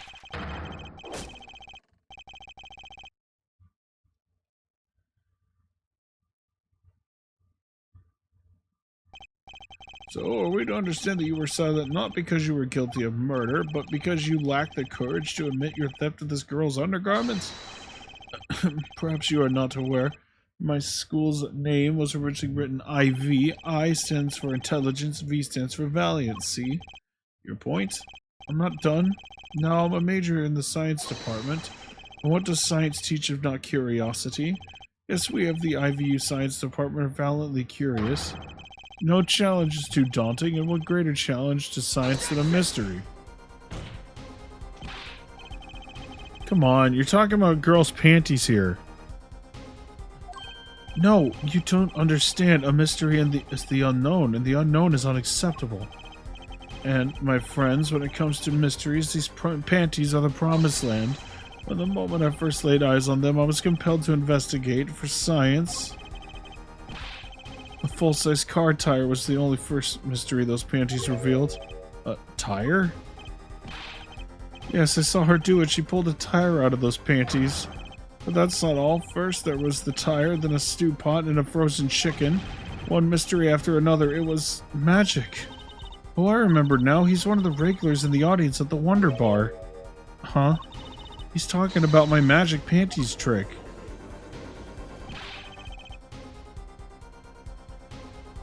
I just don't understand. A broom from a pair of panties? It mocks the very laws of physics. A broom and a frozen chicken, Trucy? Whatever happened to doves and bunny rabbits? Mr. Stickler, you stole this girl's panties to understand a magic trick? You say panties, but they are so much more than that. For me, they are an object for serious study. I wonder, there has been a recent rash of panty snatchings in the area. Were they all you? I'm sorry, but I did it for science. Each time I spied a pair of panties flapping in the breeze, thought maybe this would be the pair that would elucidate the mystery. Even that night as she chased me through the streets, I wept with joy. Was this the night that I will seize the truth that lies within those panties? Yet I woe as I, for once again the lacy heart panties. Shut up! I tried my best to keep up, but my God! You refer to our witness other lie, yes? The witnesses claimed he saw the crime from the south, but was in fact in the north. Indeed. Would anyone care to explain why he lied about that? Be my guest, Air Forehead. Me? Did I not hear you correctly? Did you not say you do not accuse the witness of murder? Why then did the witness lie about his location at the time of the shooting? Or have you no idea? Apollo, there's something about the way the diagram is arranged right now. When you think about it, right near where Mr. Stickler was standing, isn't there a... Well, Mr. Justice, what say you? Do you have any evidence to show why the witness lied about his location?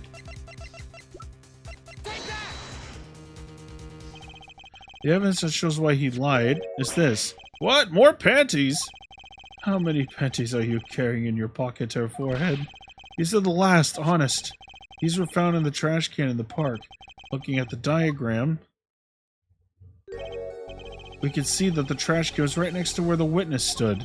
Mr. Stickler, you didn't. Alas, I am a failure as a scientist. I can't unravel the mysteries of the universe. I can't even unravel a pair of panties. So, these panties are your handiwork as well. That night, I had been chased, hounded into the Meritus Clinic garage. Weeping in frustration, I was forced to abandon my prize. Don't you see how I felt? Believe me, I'd rather not. I hid in the garage for a short while, then abandoning the panties, I made for home. To avoid the office where the girl works, I went towards the south entrance. When I saw them hanging there on the clothesline by a giant mansion, a giant pair of panties. Apparently he didn't know those bloomers belonged to the mob. I had them safe in my pocket, ready to take home, when I stumbled upon a murder. The murder of Dr. Meritus. I reported what I had seen, but as I waited for the police to arrive, I got scared. What if they searched me? That's when you disposed of the bloomers? Yes, it was a severe blow to the progress of science, but one that had to be borne. A fascinating if disturbing tale.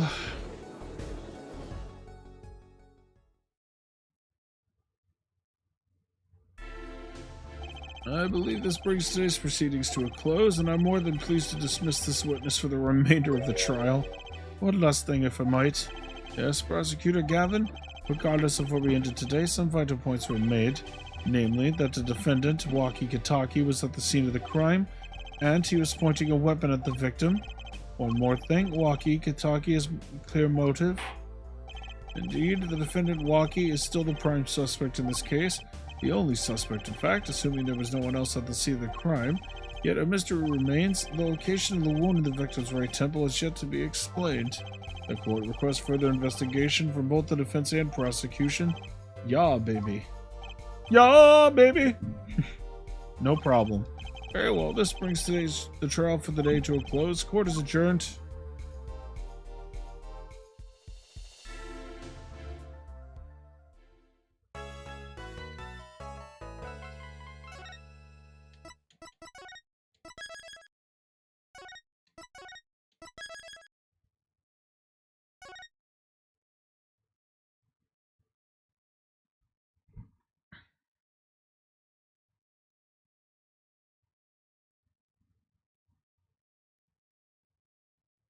Okay, so we're actually going to end this here. Kind of forgot how long the cases in this particular one are, so we will continue this next time. So this will all be on YouTube and shit. I always put my VODs up on there and stuff. So if you stopped by, thank you so much, and I will see you on the next stream, which might actually be later today. So have a good night.